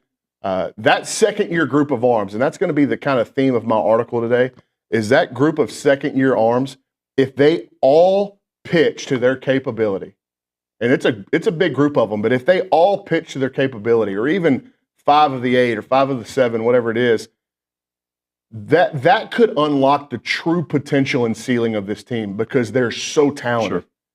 It's a really talented group of pitchers. They just got to get them consistently in the strike zone. And like you're looking at Weston Moss, who I thought, this kid looks like an SEC weekend rotation guy. His build, his body language, he pitches with a chip on his shoulder. The emotion comes out when he pitches. I like what I saw to him on Saturday night. But Caden Wilson, Isaac Morton, Jackson Brousseau, Ty Baker, Clayton Freshcorn, these are all guys that are in their second year of college baseball. And they hold probably that's as talented of a group as any on the roster. Bronny, thank you, sir. Appreciate it. A lot more baseball this week. If you're looking for an opportunity to move back to Aggieland or are already in Aggieland and just need a new vibe, a new job situation, reach out to the Association of Former Students. They're looking to hire professionals to join their team. They typically have openings in marketing, fundraising, sales, communications, a lot of different areas, marketing perhaps. They're the premier alumni association in the country and the oldest organization serving A&M in support of that Aggie network. They play a part in every Aggie story from Howdy to here. Don't miss opportunities to help out the association with Howdy socials, Aggie Rain Day, class reunions, Aggie muster, and everything in between. Join a team that exemplifies those Aggie core values of excellence, integrity, leadership, loyalty, respect, and selfless service, all in support of that worldwide Aggie network. If you're interested in joining the team or sharing with someone that would be a great fit, please visit tx.ag/association jobs to apply and get more information on each position. It is the Association of Former Students.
And we are back on TexAgs Live, presented by David Gardner's Jewelers Rollo Insurance Studio. Let's go to the Buffy's Catering Hotline. Tom Hart from the SEC Network and ESPN joining us. Tom, good morning, bud. David, interesting outfit choice to that. Is this an homage to Serena and her crip walk at halftime, the blue and the Nike? You know, I actually did not think about that at all. I was a little worried people were going to say I was a Florida Gator. I just picked it was 54 degrees this morning when I woke up, and I was cold, so I said, I'm going for the first hoodie I see. And I put this one on, even though 54 is not that cold. Hey, no, it's not. What'd you think of last night? Well, I'm a Chiefs fan, number one, so I was disappointed. But I got to be honest, I thought it was pretty boring. You know, I thought seeing Patrick Mahomes marginalized to just a average to poor quarterback was not very interesting. I mean, it was interesting in the big picture. Like, how did the Eagles do that? And the defensive line played out of their minds to get all that pressure on him and do it without dialing up any extra rushers. Like, I don't think they blitzed the entire game. And I'm a big Jalen Hurts fan. Like, to overcome everything he's had to overcome in terms of being benched at Bama and then coming off the bench at Bama and then going to Oklahoma, you know, it was – that part of it, I think, is really cool. But I think big picture, that was one of the most boring Super Bowls I think I've ever watched because it got out of control so quickly. And the Chiefs never showed any signs. Like, there wasn't a single moment until the game was already done. I don't think they got their first third down conversion until it was 34-0 or something like that. All right. So as a Chiefs fan, and look, I love Patrick Mahomes. He's a likable character. He's obviously the best quarterback in the league. With all the talk of him catching Brady and Brady won, Mahomes moving his way, like after this performance, and not that this is going to define his career by any stretch, he's already got 3 Super Bowls. Where do you think he deserves to be today in the pecking order of all-time quarterbacks? Well, I think that when you judge all-time quarterbacks, these are guys that finish strong, right? They're not flash in the pans or great when they're younger. It's okay, because everybody has some bumps in the road. Everybody runs into a roadblock here and there, and that maybe was the worst game Patrick Mahomes played as a professional. I mean, I haven't looked at the breakdowns and I haven't studied all of the stats, but he looked human, you know, which he very rarely does. Can they then get back to this? You know, can they return to a Super Bowl? Can he return to picking up rings again? Brady, I think what cemented his legacy, if he already wasn't great, was going to Tampa Bay and doing it again, right? And doing it at the back end of his career. Great quarterbacks finish strong. Those are the elite ones. I don't want to say everybody's good when they're 24, 25, but, you know, that's the peak of your athletic ability. You should be pretty good. It's, can you continue to win? Brady gave a really interesting interview before the Super Bowl. I don't know if it was Thursday or Friday. I think it was Colin Cowherd, where he talked about mentally when he got to the line of scrimmage and he eliminated coverages and then he could pinpoint coverages and he knew where he was going pre-snap and he knew if it was a bad look or I can get out of this play. Like, none of my receivers are going to be open based on the coverage that I know that they're playing because of all of the homework I've done, all of the film I've watched, we're checking to a run. And that's what great players do. And it's not just quarterbacks. Cornerbacks do it too. I mean, I'm talking to defensive backs and they say, yeah, when they come to the line, I know I can eliminate X number of plays. So now we're only down to a couple. And then post-snap, then I can react to that. I think winning it mentally when you're an older quarterback can turn into an advantage, and that's where you can become elite. That's where you can prove, like, no, not only am I a Hall of Famer, but I'm one of the best that's ever done it. So that story is yet to be written for Mahomes. Tom, Aggie fans everywhere celebrating because you got a couple Aggies that win the Super Bowl with Anaya Smith and Brady Mann. And then A&M basketball goes to Missouri and beats a top 15 team, a team that had not lost at home in just a thrilling game that kind of encapsulate what A&M's all about basketball-wise. Were you able to catch some of those highlights? Yeah, I watched most of that game. I was back in the hotel before the Arkansas-Alabama game Saturday night, and originally was flipping back and forth because the Florida-Auburn game was interesting right off the bat, even though A&M Missouri was later in the game. Everybody knew Wade was going to get the ball at the end, right? I mean, you put the ball in your best player's hands. I was a little surprised Dennis Gates. They defended it fairly well, but I'm a little bit surprised they allowed Wade to get the ball back. because he gave it up once he came across half court and then got it back on the wing. I thought Pharrell Payne was a difference maker in that game, though. I mean, the effort that A&M had on the interior, Payne, I think, finished 7 for 9. He had a couple blocks. He was going up against a taller, if not bigger, front line. Like Josh Gray is a legit 7-footer who's a wide body. And I thought that was a fun matchup to watch throughout the game. And the effort that Payne played with, I think that embodies what this A&M program is about, right? How hard does Buzz have those guys playing each and every day, each and every play? And the ebb and flow of that game I thought was really interesting. Like when I first flipped it on, boom, it's 12-0. I didn't think A&M, I didn't think Missouri was going to allow a blowout on its home court. That's a really good team, really good program. And one of the last undefeateds at home. The other was Auburn, who obviously lost to Florida earlier in the day. But then to give up the lead and fight back and then close it out at the end, that was really impressive. A&M's in a great spot right now. Like if you look at the standings, all of the focus, and it's natural for the focus to be on, okay, who's going to be number one in the poll today? Is Alabama going to leapfrog Auburn and Duke? Within the league itself, Auburn, Bama, Florida, man, those teams are playing great basketball right now. I mean, Auburn has proved it over the course of the entire season. But A&M's right there in position to get a double bye in the SEC tournament, which will be a huge advantage. I don't think you get hurt if you don't get the double bye because the quality of league play is so good. But in terms of trying to win that tournament, there are going to be some excellent teams that are playing on Thursday. Excellent. Top 8 and, between 5 and 8. Get the first bye, but they'll still be playing on Thursday. That is really going to be hard to win a tournament, to win Thursday, Friday, Saturday, and Sunday, and it's the best league in the country. So a huge advantage if you can grab that double bye. Tom, I forgot how you phrased it, but I think it was something to the effect of 5 teams potentially have a claim for maybe being a 1 seed in the SEC. I don't know if that's going to happen. I don't know how realistic, because they're going to be playing each other, and I know that Auburn and Alabama have a grueling finish to their season. A&M obviously has a tough one as well. But the fact that we're having that conversation February 10th, to me, just magnifies what we've talked about, how strong this league is the entire season. Keep this in mind. So I threw this question out on Twitter. It just was more for curiosity and engagement. I think Duke's an excellent team. I think Duke is going to end up being a 1 seed. They could possibly be the number 1 seed overall in the tournament. And they're favored to win all of their remaining games. But they have a couple of really bad conference teams remaining on their schedule. They're not likely to lose those, but if they do, or they drop a couple, an early exit in Charlotte, the ACC tournament, then that opens up the window for all of these other elite SEC teams. So there's the possibility, it's not likely, maybe not even probable, the possibility you could have 4 number 1 seeds from the SEC. It was just a few years ago where only 3 teams from the league got in. So I think to see that the continuation of the excellence of basketball in this league, and it mirrors, by the way, what's happened in other sports, baseball, softball. Kids want to come play in this league. Great coaches are coaching in this league, and it's leaving everybody else in the dust. I mean, possibility they have 4 1 seeds. Yeah, maybe. But certainly multiple top 1 and 2 seeds in the NCAA tournament. And the ACC, along the class of college basketball, is probably going to only get 3 teams in the tournament.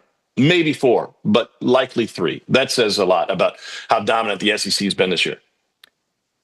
I wasn't surprised that Florida beat Auburn because, again, quality team beats quality teams. That happens. But the way they did it, what was your takeaway of that one? Very similar to how A&M beat Missouri, I thought. Other people get credit, and Walter Clayton played really well, and Florida's got a great backcourt, and they did it without Elijah Martin, who's one of their starters. And they basically had the same starting 5 all season except for the last 2 games. There's great consistency in Todd Golden's rotation, but it was the guys on the inside that showed grit and determination that I think really won that game for him. Condon and Houck just played out of their minds. And you have a National Player of the Year candidate in Janai Broome, and he still had a good game, but I think think it took him 17 shots to get to 18 points or vice versa. Like they really made him work on the interior and they slowed down that Auburn offense. And it was this constant banging on the inside with Condon, especially, who's 6'11" and matches up well with Broom. I made this comment, David, on the air Saturday night that I don't think the SEC basketball people in Birmingham like this league being compared, the basketball side of it being compared to football, because it shines a light, from the physicality of the play. It shines a light on the officiating, and then you start talking about free throws and length of games and what impact does it have on you in the postseason in terms of whistles against SEC teams, more whistles against SEC teams than any other league in the tournament last year. So maybe football isn't fair, but it's certainly comparable to NASCAR. Like rubbing is racing. We don't care. You're going to trade paint. Your fender's going to get banged up. And it's not just what the casual fan sees in terms of all the physical play on the interior, with ball in hand. It's the stuff that happens off the ball with the cutters coming through the lane and screens and chucking left and right. It is a really physical league, and you've got to have guys like Condon and Houck for Florida, who did it really well against Broome, who are willing to bang and do the dirty work. Payne was great, for A&M on Saturday. If you're not physical in this league, you're not going to win games. It's as simple as that. Tom, I appreciate you. Thanks so much. We'll talk to you soon. All right, David. See you, bud. See you, man. Tom Hart there on the Buffy's Catering Hotline. We'll hit a break. We'll come back with Around Aggieland. Right now, Bird Dog, an Aggie-owned and operated company creating access to hunting opportunities. Think of it as an Airbnb for hunting. They make it easy for the landowners also to get money on their land because they get hunters on their land, right? That's the beauty of what they do. But they go well beyond that.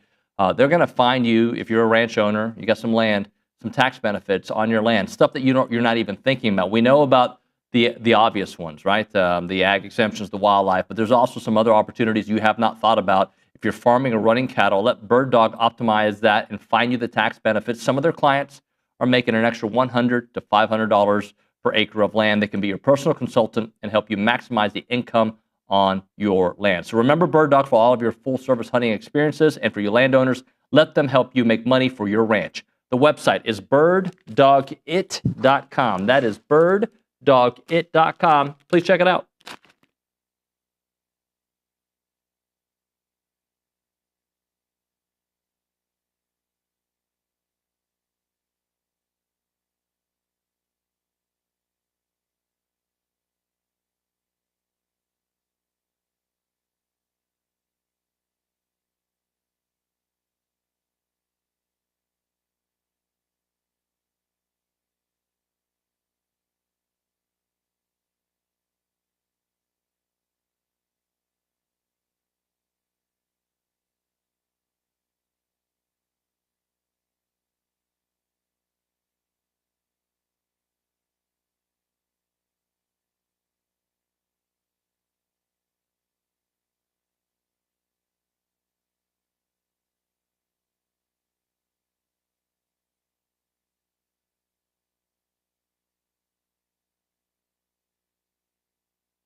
And we're back on TexAgs Live. As a reminder, the final segment of the show is brought to you by Double Dave's. That's at 10:50. But right now, caller number 12, 979-693-1150 will hook you up with your choice of a dozen pepperoni rolls or a large one-topping pizza from Double Dave's, serving Aggieland since 1984 with your favorite pizza and, of course, those world-famous pepperoni rolls. Just click on doubledaves.com and your favorites are on their way. They are not open on Mondays. Got a lot to get into in the next couple of minutes around Aggieland, presented by Norman G. State Bank.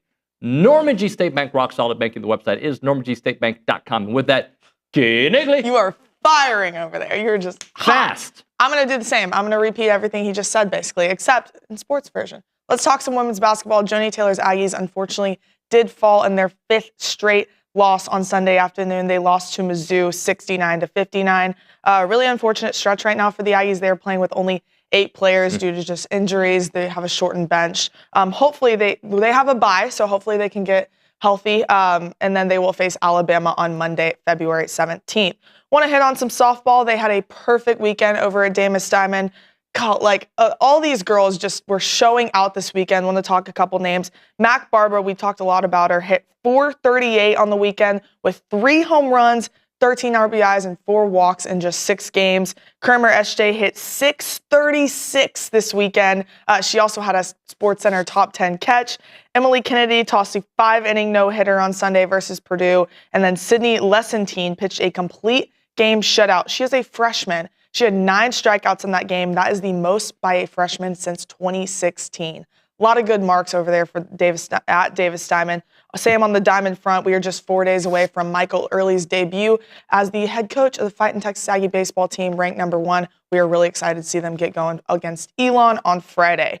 Moving over to the tennis front, Mark Weaver's Aggies beat Illinois and Texas this weekend at the ITA Indoor Championship. They will now face number 12 Oklahoma. That is tomorrow. On the men's tennis front, the number 14 team fell to Ohio State, unfortunately. And then on the track side of things, the Aggies capped off another standout weekend, highlighted by the number 1 team or time in the country in the men's 4x4 relay. Another great showing, and they had 10 Aggie wins over there at the track and field facility. So Great stuff, KK. Thank you very much. Of course. When we come back on TexAgs Live, Buzz Williams will join us. We'll talk about that thrilling victory over Missouri. Georgia up ahead. Billy Liucci will be with us. We'll talk Super Bowl. We will talk Aggie basketball. We'll talk Aggie baseball, maybe some Aggie football. You name it, it's TexAgs Live.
We're back here on TexAgs Live. We're presented by David Gardner's Jewelers Rollo Insurance Studio. Thrilling victory for Texas A&M over Missouri on the road. They continue to win these tight games.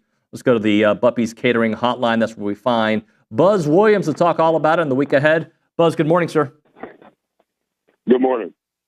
Let's talk about that game Saturday, because I forget how you phrased it, but about it going in slow motion. Your team has had so many reps of these tight games and different ways to win. One night it could be Manny hitting a game-winning three. It can be Wade. It could be a thrilling defensive play and some blocks. Just I feel like that Missouri game kind of encapsulates what your team is all about this season. Just take it from that point of the mental toughness, the way you all fire on all cylinders at the end of games.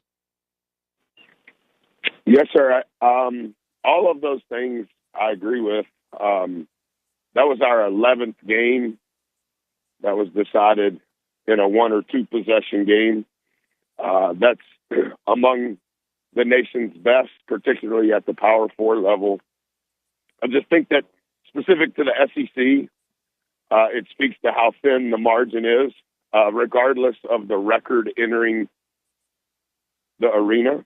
It speaks to whether you're at home or on the road, how invisible the tension is on all of these possessions. And I think that our non-conference schedule, obviously it's easy to see from an analytics standpoint, how helpful that was in giving us non-conference reps on what history says has been the best league ever in college basketball. So I think it's similar to, is it Four? Is it Mo? Is it Henry having his best college game? Is it Gochi? Is it this guy's out, this guy's out, we changed the lineup, we have to play a little different? I think it's the competitive maturity of our group, but I also think it's their character and them accepting and not resisting, hey, guys, this is going to be tough. And every possession is monumental, and the endurance required emotionally and mentally to put yourself in a position to have success, it requires everybody's best. And our guys have been tremendous, and I'm thankful for all of the lessons that I'm learning just from having a chance to have the access to be around them. Buzz, let's talk about Wade for a moment. And not that anybody, ever doubts his ability to hit game-winning shots, but I think it's his demeanor that really. I watch his body language before the play, during the play, and after the play. And obviously he was excited that he hit the shot, but it feels like in the moment he's just so locked in. He's fearless, and he's been fearless long before he made the shot at Missouri. I think that's how his parents raised him. He has a winning gene about him. He doesn't always look the part. His measurables at Combine Day wouldn't be the best, but he has an intangible gene that speaks to winning. And whether he makes the shot or not, you can speak to the shot he took before the game winner. That was from 33 feet, and he pulled up there and shot it like it was a layup. And that's just the fearlessness that he plays with. And I have never seen a group, an organization that's like, hey, we love you and we admire you and we trust you at the rate our guys do. And I think it's kind of like a few weeks ago in Oxford, the possession before Zoo's game-winning assist, he made an incredible drive and finished at the rim off a double drag ball screen. But his willingness to share the ball to Mo, who at that time, Mo was playing the game of his life this season. And I think as talented as Four is, hey, who are you going to throw the ball to get the ball back to Four? I think that's an underappreciated skill. Like, Andy Garcia is the best passer on our team. For sure that has size. Hey, here's the deal, guys. We're going to throw it to Andy, and then here's what we're going to do.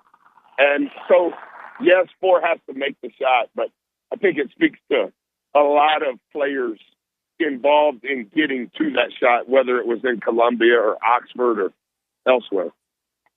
Well, Buzz, you were fired up when you guys got that timeout. You love that late game execution to go the way you want it to, or is that just a perfect example of what you talked to a couple of weeks ago with us? I think it was probably after the Ole Miss game, where it's you leave it up to you've got to have that communication with your ball handler, whether or not you're going to take the timeout or attack. Take us through that final second. Yes, sir. I agree with all that you're saying, Liucci. I think that we call it Van Alstyne. That's the little community that I'm from.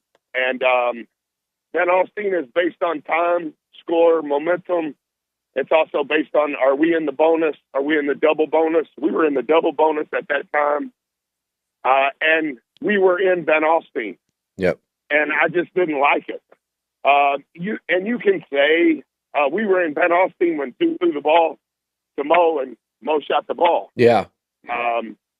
We were in Van Alstyne the last possession in Austin, and we shouldn't have been in Van Alstyne in hindsight. And so it's always a double-edged sword, like call a timeout, don't call a timeout. They're in a broken floor. Does this team, are they 100% man-to-man? Or if we call a timeout and we're drawing up a man play, are they going to be in zone? Like there's a lot of it's kind of like some of the meetings that a lot of football programs go through day of the game, hey, if this, what are we doing? And not to compare us to those smart coaches, but we do a lot of that, like how we manage foul trouble.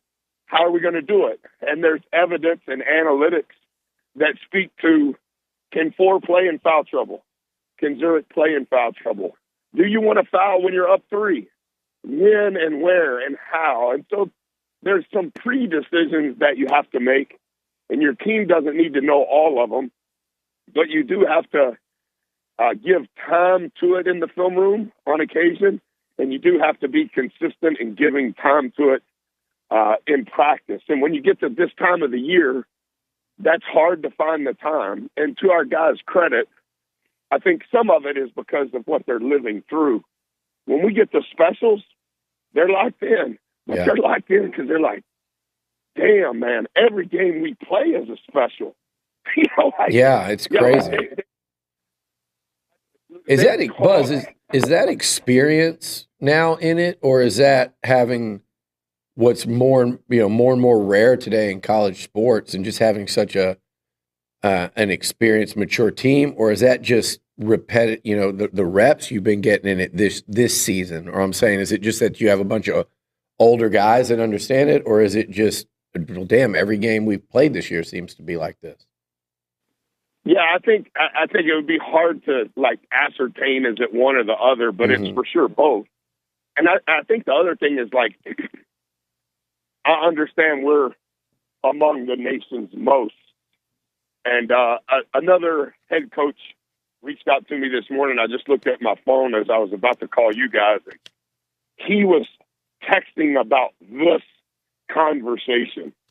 The one possession, the 2 possession, how do you teach it? Where do you spend time? And that's such a hard decision because, hey, you still got to have the big buckets for your team and their preparation for the opponent. Those big buckets have to be solved, but then you also have to figure out, okay, we got all the big buckets, but now, hey, it's not out of bounds in 10.2 seconds, and we have to take the last shot. And what are we going to do? And who's in the game? And what do we think they're going to do? And guys, let's practice this. And let me show you a clip from 2008 when we ran this play. And this one works. Yeah. And it's just that's time, and you have to have a mature group to do it. But I also think because of what they're living through, they're like, yeah, we got to do this too now. That's part of it. In this air that we're breathing, we've got to figure out how to function at this altitude. And at this altitude, this is what it's going to be. Hey, it's the only top 15 matchup in the country. They have the longest home winning streak. It's the most incredible environment you've seen. Okay, and it's going to be a 1-possession game. Yeah. Okay, guys, Thursday, we got to spend some time on it. I don't know what the special is going to be, but we got to spend some time on it. And guys, I know we got to fly up there on Friday. We got to spend a little time on it. And then it's just kind of become part of our rhythm. Yeah, it does. It's part of the DNA of this team at this point. And I think if you talk about A&M, this is just my commentary here. You talk about A&M teams, A&M, the most successful, but also the most beloved A&M teams in my, I don't want to say it out loud, quarter century, you know that, Buzz, of doing this. That's one of the traits that I think is common across all sports. So it's exciting to watch right now. I'll tell you who's really exciting. And I feel like I'm going to bring him up every week because he's making you, but your boy Gochi, Pharrell Payne, 20 points, 7 and 9 from the field, but really, and then that block is what I specifically want to talk about because that was as impressive a defensive play, and there's been a lot of them in Aggie basketball over the years, but just considering time of game and moment and degree of difficulty, that was phenomenal. He's the tallest, biggest, most pure Garanimal I've ever coached. He's a fifth grader in regards to how pure he is. Yeah. Like he has no pollution in his words. He has no pollution in his heart. Like I shook everybody's hand, as you know, before the game. And like in the most sincere way, with all teeth showing, he shakes my hand with both hands. Shake my hand with his right hand and left hand covering it. And, he's got meat hook hands, so you can't even see my hands. He's like, Coach Buzz, I'm so excited. And he says it every game. Yeah. Hey, we're playing Lamar. He doesn't know where Lamar is. He didn't even know it was a school. Hey, we're playing in Columbia, Missouri. He doesn't know how to spell Columbia. He didn't know they were black and gold. Like, he doesn't know. It's like so pure. And he has figuratively and literally ran to the intensity, to the physicality, to the pace at which we work, to the language in which we teach from. He's been a joy to be around. And his talent continues to unfold. And I think because his teammates feel the same way that our staff feels in regards to, like, man, what a good kid. Like, he's not playing video games till 4 a.m. He's not running around. Like, we have to change our off-day schedule on Sundays because he hasn't missed church since he lived in College Station. And he's just pure. And he is playing with a high level of confidence because he's never been in an environment where he's been embraced and been able to grow and develop at the rate that he has. And he's a very talented prospect. He's 19 years old, but I'm not sure there's not more in there even in this month. Like, I just think he gets a little better each day at practice. And then, if you're watching him in the games, you're like, hey, man, I think you're getting fouled every possession. Yeah. Like, every possession they're fouling you. And it's just like you become so dominant. It's like, no, that one wasn't hard enough. We're not going to call that one. We're going to wait until they try to decapitate him, and then we'll call it. Like he's just he's just playing with great ferociousness. Talking to Buzz Williams here on TexAgs. Buzz, I'm never surprised by your defense of whatever team you're coaching the last few years. Never surprised by it. But this past game, not only was Caleb Grill, neutralized and was 0 for 4 from the three-point line, but those blocks that Billy was talking about, the Pharrell block, the Solomon block, just talk about the defensive approach when it matters most.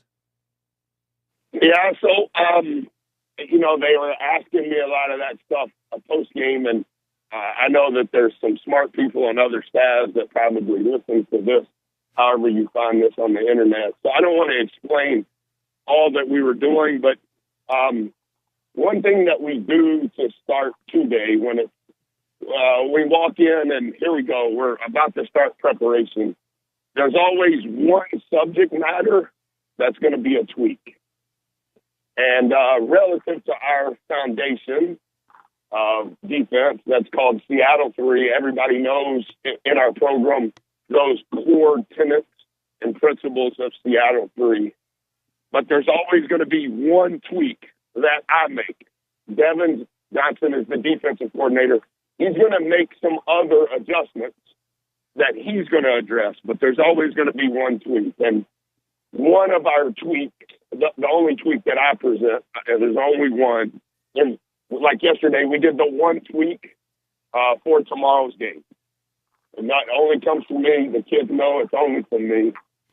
Our tweak relative to number 31 and 35 at Missouri, I thought was incredibly important. 31 was shooting 50% from three in SEC play.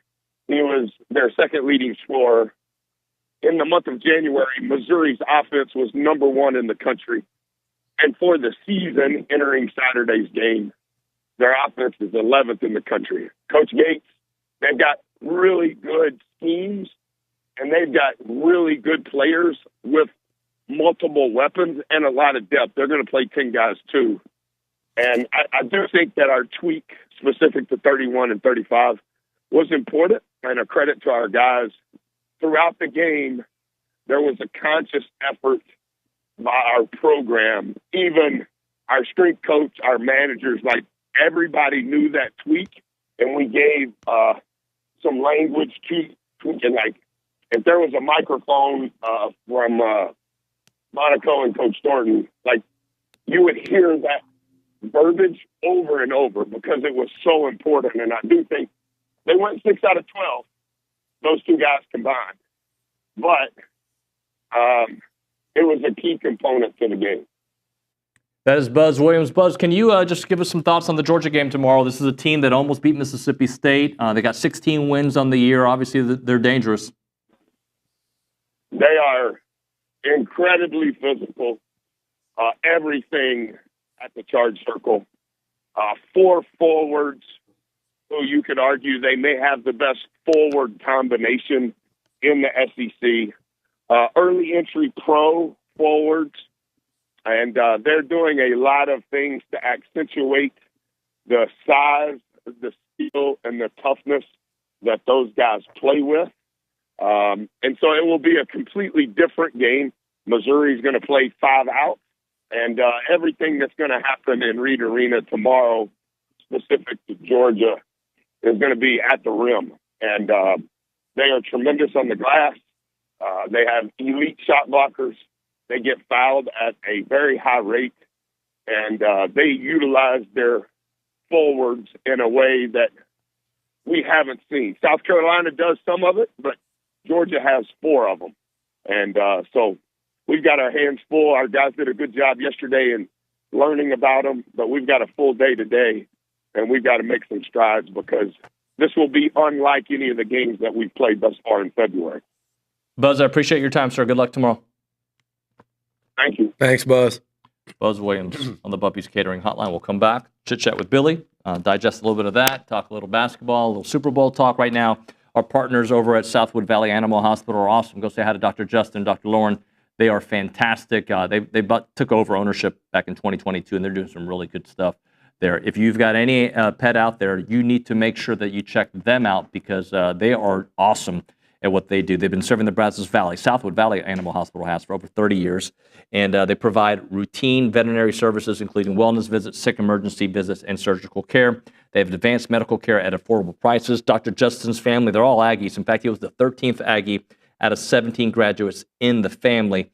You can call them up and schedule something, 979-693-9898. They have a TexAgs discount. They'll give you $12 off for your first visit as long as you tell them you're a TexAgs listener, and they've got a student discount as well. Again, that number, 979-693-9898, or go to southwoodvalleyvet.com. That's southwoodvalleyvet.com.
And we are back.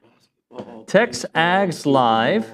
This morning. What happened with me and Olin? I had one for you. Let me know, because you always do. Oh, don't be sensitive. Who said I was sensitive? I've come to expect me. You guys want to paint You me. paint yourself. You do a good job. Good. Well, let me tell you something. Okay. If this is bullying, who said bullying? If I paint myself, if I can't enjoy a laugh, Who said you can't? Some people in my position that really demanded excellence, like a Buzz Williams, I don't think you can handle it. And I'm going to talk to your grappling coach and see how. I wish you would. I'm going to say, I wonder how this guy handles critique, because. But can I pause you for a second? Who said I was complaining about it? It's already started. But you're making an assumption. You did the. Yeah, go ahead. You always do. It's a fact. Never good enough. I didn't say that. Here we go. Can I? For my guys that cover football and also covered college football in the SEC and the Big 12, between the two of them, 12 hours after the Super Bowl, I'm sorry if I would have thought that a conversation could possibly have gone worse, not go like this. Yes and no. Pass interference. It was it was Antonio Brown. It was Antonio Brown, right? No. I don't think I think I said Hollywood. Brown? No, that was the second attempt. Hollywood Brown? No. Olin, nothing. Crickets. Nick. And then comes in. AJ. I'm assuming Carter. that you, Carter, saved it. I saved you. I'm assuming you knew, unlike, I did. These guys are like the two guys in the Muppets that sit up in the balcony. And then you say AJ Brown, and then, yep, that's it. The two of you go, oh, yeah. So if I can't joke about that. I didn't say you couldn't. Okay, well, there it was. That was my joke. I am glad that you. Antonio Brown, Hollywood Brown. AJ Brown. AJ Brown. There's a lot of Browns. Okay, Charlie. Kwame Brown, Charlie Brown. Kwame Brown's very funny, by the way. He's pretty funny. He's funny in his post-basketball career. But you know what I'm going to tell you? What? I'm going to be Johnny Topper. Okay. Not that I'm not going to talk about you. I'm going to talk about. There hasn't been a time I've been to HEB recently that somebody, Mr. Charles, shout out. There hasn't been a time that somebody has come up to me and goes, you know what I really like? I like how you and Olin make each other laugh. I say that to you all the time. I'm telling you what somebody else did. That's why I listen. Oh, okay. I don't listen. These little critiques, if I listened to do that, the show would be over. I would have it would dominate my morning. No, it would just it wouldn't. I listen for the last, especially. You know what I don't miss? What's that? Is the McGee segment with y'all. That's awesome. Yeah. So this is not a critique. I don't want this to change. This makes me laugh. We need to be better. No. That if it was college football in season, SEC game, Yes. What a player that A&M was playing. Yeah, but this is that's entertainment to me. Well, since we're speaking about this game from an A&M perspective, we talked Friday about what this would mean. Well, now it's official. Anais and Braden are now your Super Bowl champs. It's awesome. It is great. Two of them. I don't think it's very often we get multiple Aggie Super Bowl champs. But Billy, since I've been at TexAgs, I'm trying to think, even the year before I got to TexAgs, the Lakers won the championship. You've got Caruso won. We've had Vaughn win. Vaughn won with the Rams. Vaughn with the Rams, all recent, like in the last 5 years. Chris Middleton, Caruso, DeAndre Jordan won it with the Nuggets. Athing Mo at the Olympics. Yep. So and Braden Mann and Anais. You've got I mentioned. I'm sure I'm missing somebody. Mike Evans, Von Miller, Mike Evans, Bobby Brown, AJ Minter with the Braves. AJ Minter.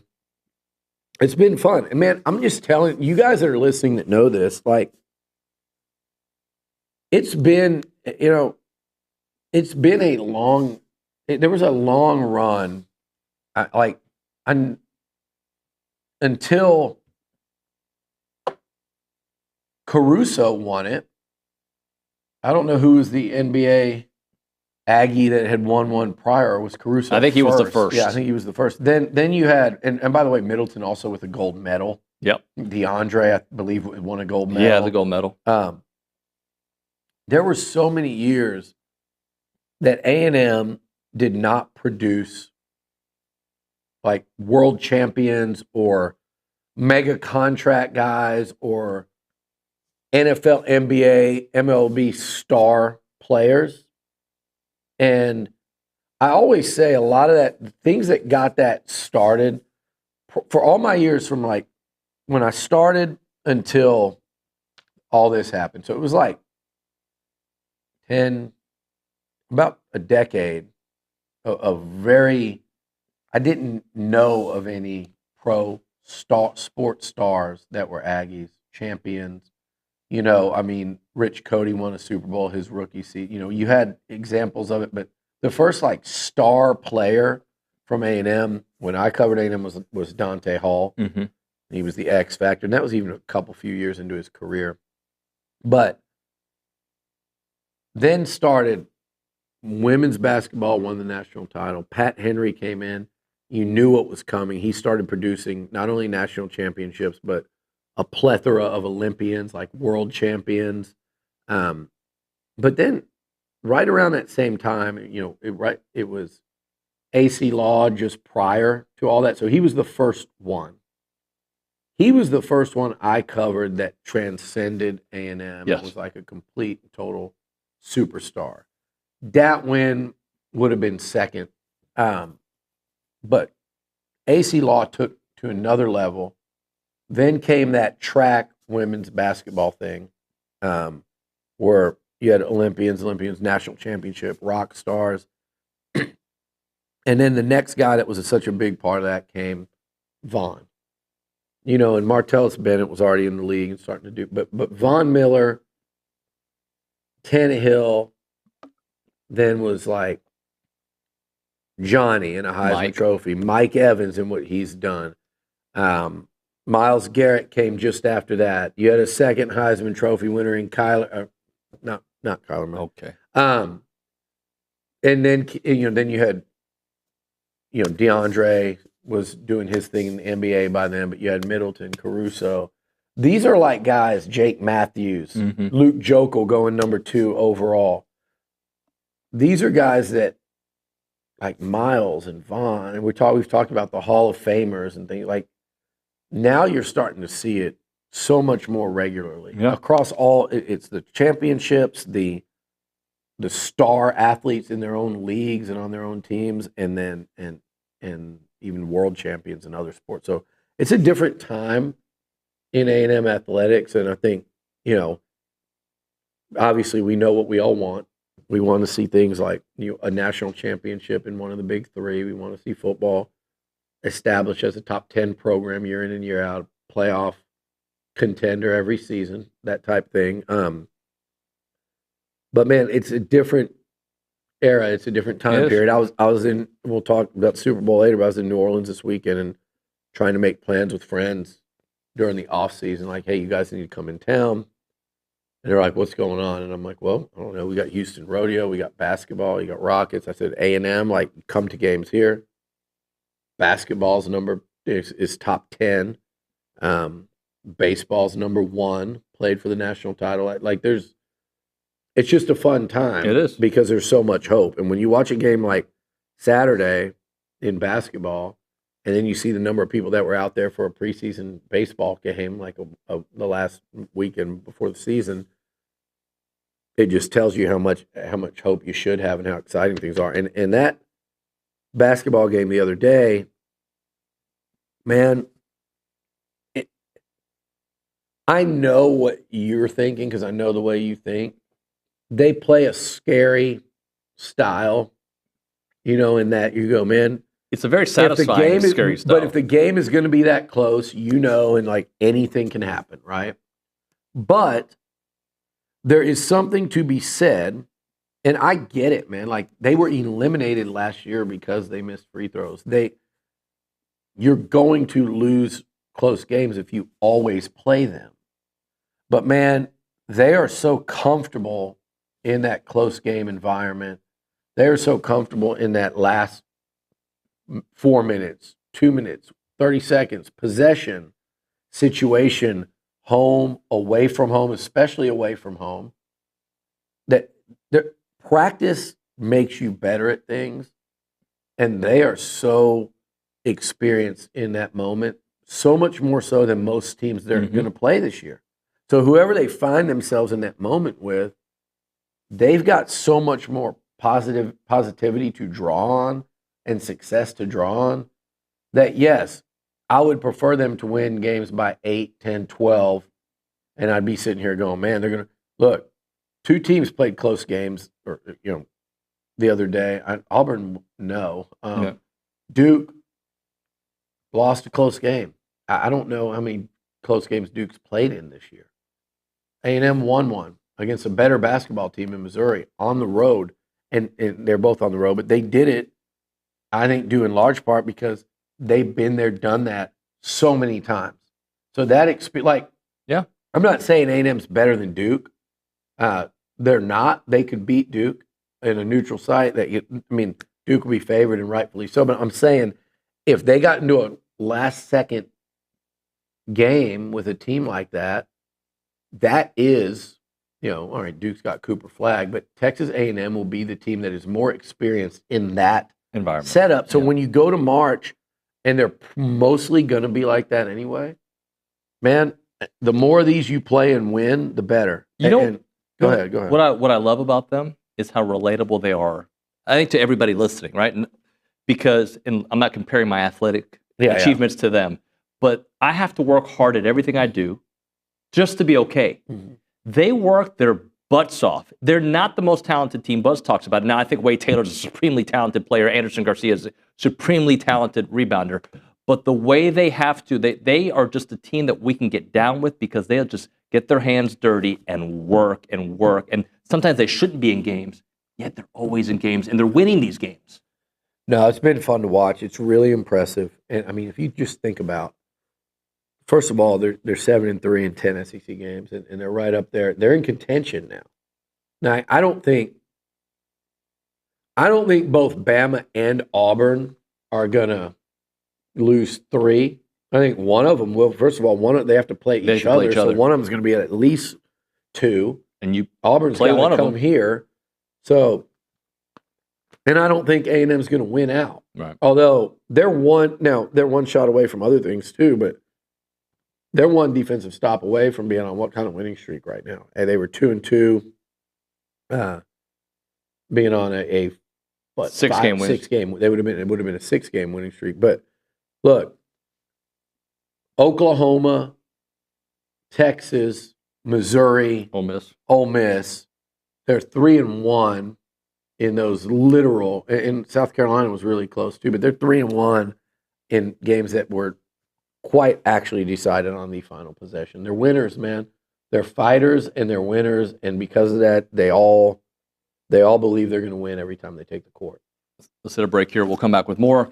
How about Caldwell Country Chevrolet? They're stocking up on new vehicles right now. Adam Dunker sent me a text the other day. They've got a wide selection of vehicles. You can take a short drive and save money without any dealer add-ons, plus free oil changes on every new or pre-owned vehicle that you get at Caldwell Country Chevrolet.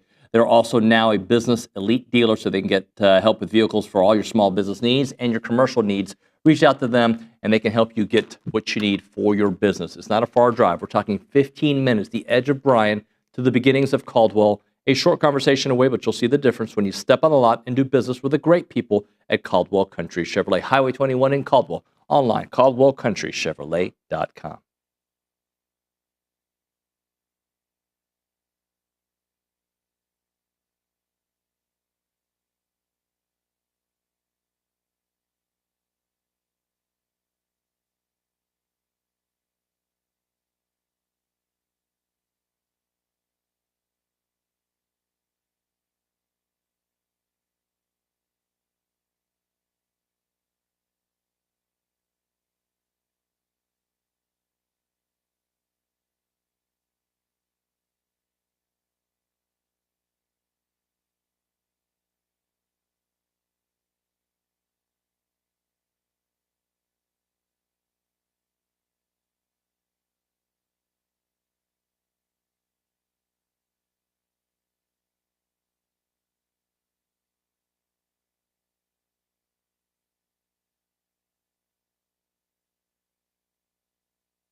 And we're back on TexAgs Live. We're presented by David Gardner's Jewelers. We're in the Rollo Insurance Studio. Get back to Billy here in a moment. As we wait for Billy, let's go to the Angry Elephant News and Social Center because Aggies gather at the Angry Elephant. Carter's there. Carter, give us one quick text or a thought before we hit Billy here. Yep. So Randy Trujillo says, great game Saturday by Henry Coleman and Payne. On the interior with rebounds, scoring, and rim protection, Taylor gets the glory, but without them, the Aggies are not even in the game. So we know the areas where A&M struggles, right? Sometimes free throw shooting, sometimes three-point shooting. We also know where the areas where they're elite, right, and where you can depend on. Obviously, they're an elite rebounding team. That's been the case since Buzz has been here. They're also elite at defensive plays, and now interior offensive possessions, right? You can get easy buckets with Pharrell Payne. You can get easy buckets with Henry Coleman, right? And with Solo back, you have such an interior presence multiple ways, offensively and defensively. And that, to me, is the difference with this year's team compared to others. Yes, you might have had better shooting at one year to the next, but this team can get easier buckets than we haven't seen before, Billy. Thanks, David. You're welcome, Billy. Perfect timing. That's Let what me I try get to to do. him when he's crouched down, trying to fix his microphone. Yeah, I mean, this is a team. You're not going to win with Wade Taylor alone, ever. Right. He can score 35. You're not going to. I mean, there are a lot of. Look, the guy whose record he's chasing, Bernard King, can tell you all about scoring 27, 30, 35 points and not being a part of a winning team. That's why Bernard's one of my favorites, to play because he missed this era. Yeah. And it sucks. He was so good. He went all in with A&M and did so much. And I'm glad he's remembered as a legend here. He came back a few weeks ago for the Texas game. I love that he's got his legacy here. And I actually love that Wade's chasing that and likely to break it because it's going to shine a spotlight on Bernard King and how great a player he was. Because that's a 25-year-ish record at this point, right? Like it's probably a little less than that, but it's close to a quarter century. Yep. Record by Bernard. And come on, Zane. I don't know what you want. Well, we could have done this during a break. Go ahead and show him. He's got. I just made a gesture saying that I was at a donut, and this is. I mean, look at that. We got powdered. We got chocolate. I think I'll go glazed. Yeah. But we can hold off. Thank you, Richard. You're awesome. Thank you. Thank you, Richard. That was sincere. That was sincere. Yeah.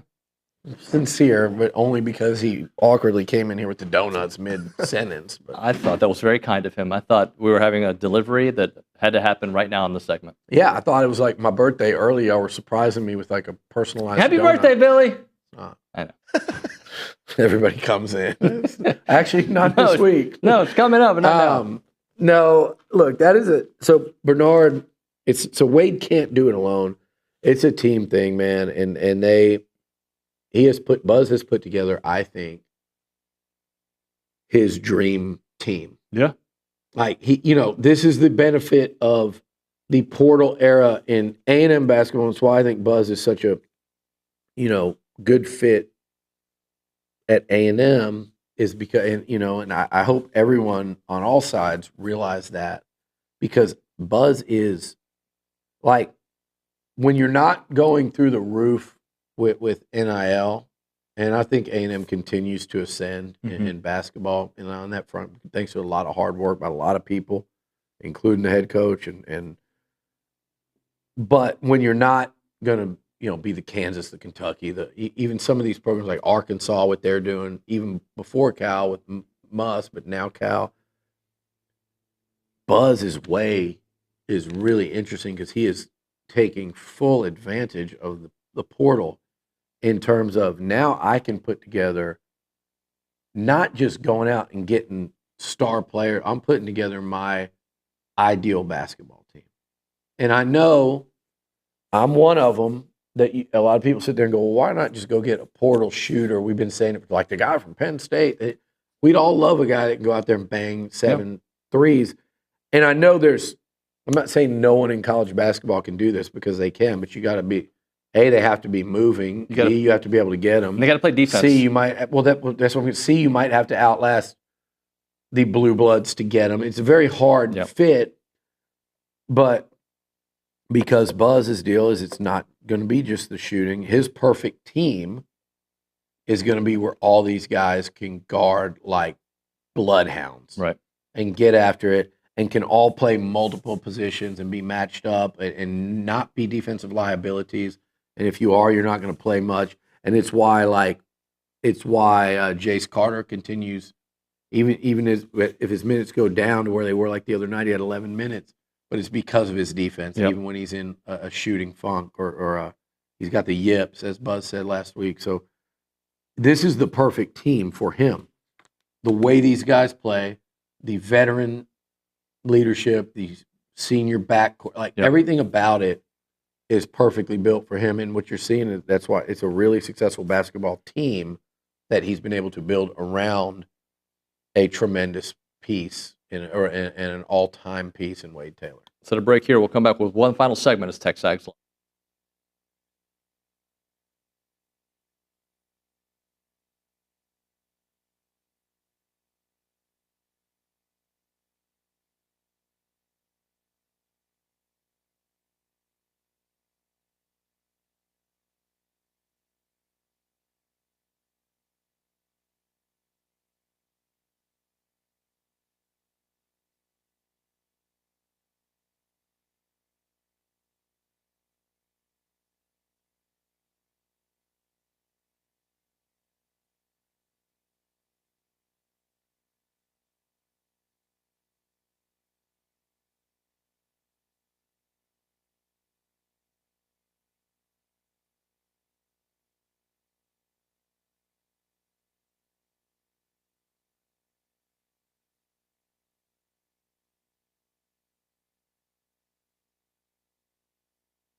So this is what we're going to do.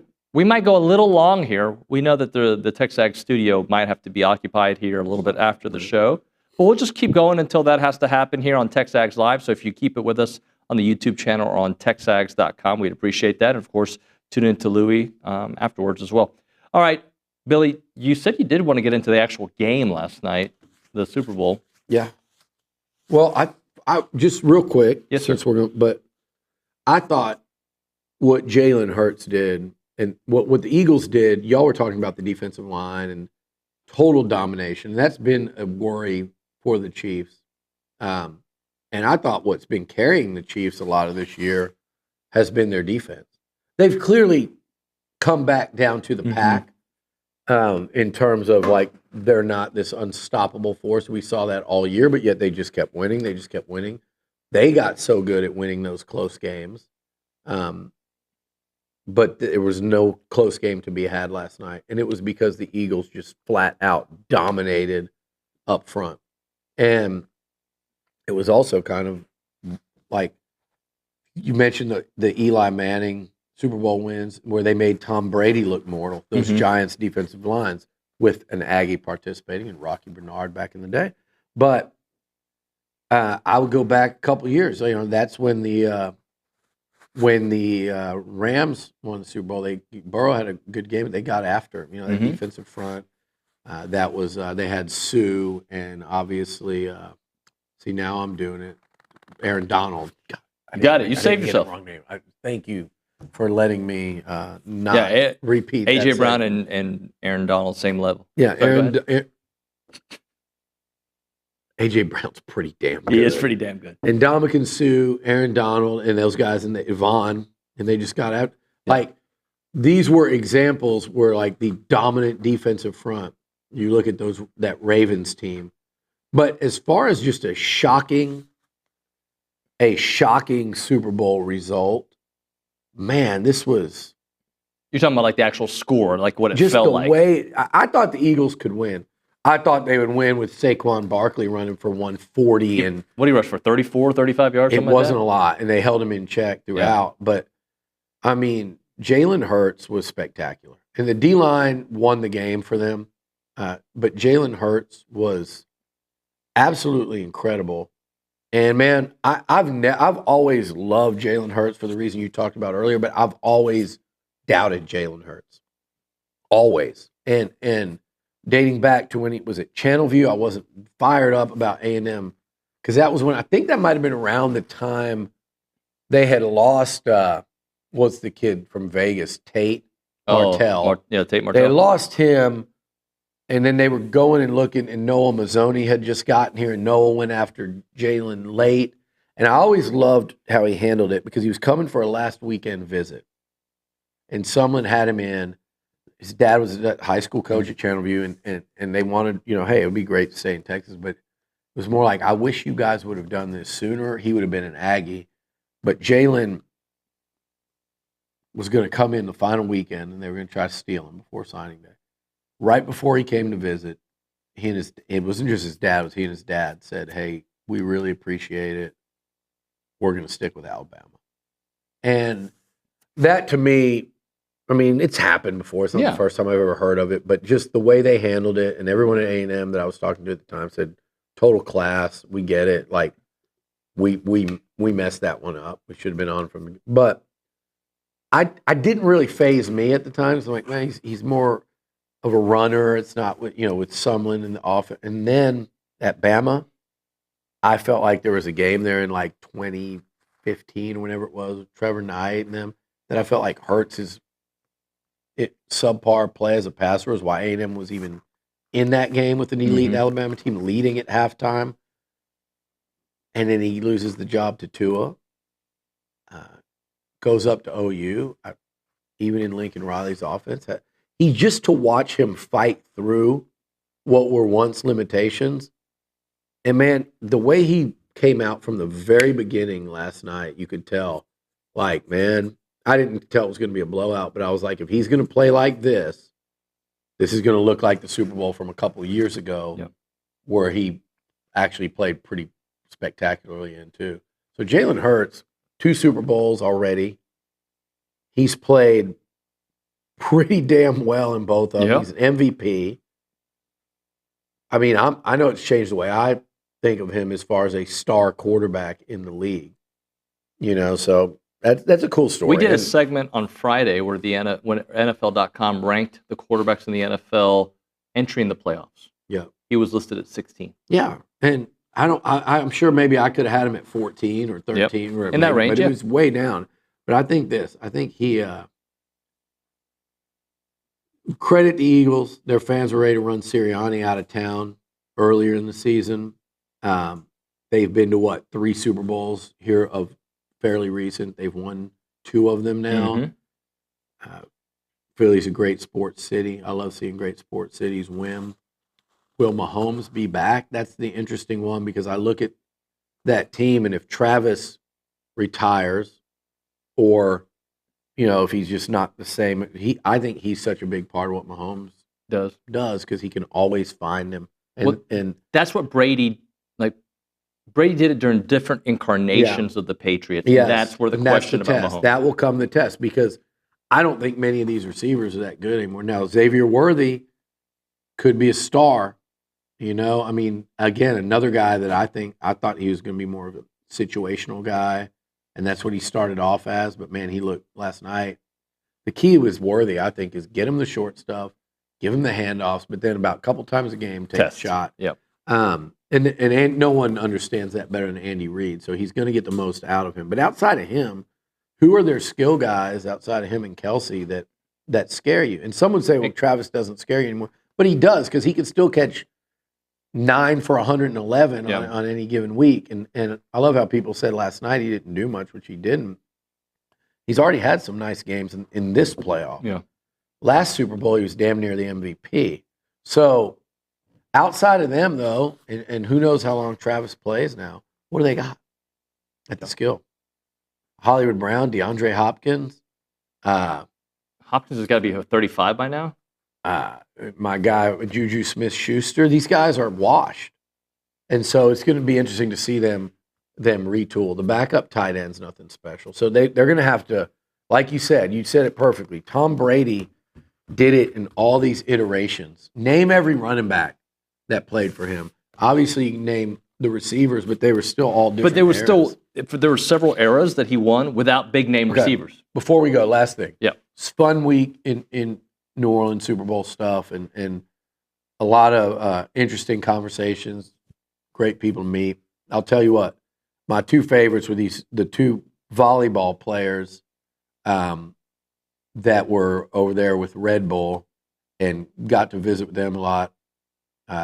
One, Harper from Nebraska, Harper Murray, all-world, All-American. I think she's going to be like an Olympic, go past volleyball, transcendent, star in women's sports. And then Olivia from Pitt, who's the National Player of the Year. But they had great things to say about A&M, Jamie Morrison, coaching on the national team. They're real familiar with him. And in fact, I think he coached Harper. And then really great things to say about Logan Lednicki, Stowers coming in from Baylor. So a lot of excitement with Aggie volleyball. But the conversation I had that was so much more A&M centric than you ever would have thought was with Matt Patricia, former Lions head coach, the legendary DC at New England. Amazing stories about Belichick in that year when he actually took over and went from DC to OC. Yeah. It was really interesting to hear the coach's side of that. But the one story he said, so he talked about Bethel Johnson. He coached Ray Mickens. He said it was one of his favorite players ever at the Patriots. We talked a lot. He had a great Ty Warren story or two. But the one story he told that I want to say before we go, he said when he decided, he was an engineer. Everybody, that's pretty well known. He was an engineer, studied engineering. He started going into, I think it was nuclear engineering even. And he said, you know what? I don't love this. I'm going to coach. And he went from being an engineer, like a high level engineer to like, I'm going to go do coaching. So he goes to his first coaching convention. He gets off at the airport. He sees another guy that's a coach, and he's telling the guy, goes, are you good? And he said, well, I don't. He's like, you know what you're doing? He said, not at all. He goes, come with me. He brings him, and there's a bus And he said, I think he said literally driving the bus, but he's either driving or sitting in the front row, was a guy. And they said, this guy picks us all up, takes us all over there. You don't have to be invited. Just get on the bus. And he got on. It was the first person he met, shook his hand. He said, hey, well, anything for you, I think I knew you were going with this, yeah. And he said, it's R.C. Slocum. Says, you let me know if there's any way I can help you. Anything you need, you talk to me. He's like, come on, let's go. You're gonna learn some stuff this week. He was taking young coaches to the convention, like personally. That was the first. He said it was the first person in coaching that was ever That's pretty nice to me and welcoming. Yeah. He's like, I'll never forget it. I texted that story to RC. You know what he said? It was classic Slocum. He goes, it's the golden rule, Billy. Treat others as you want to be treated. And I showed that too. He said, man, that's all. He's like, that's why we love RC. Yeah, it is. It's cool. A month, I told him how he was retired and everything. So it was badass. There you go. Thank you, sir. All right, Caden Josh Kent. Pate tomorrow, by the way, on TexAgs, 9 a.m. Caden Kent now. Caden Kent now. We'll see you.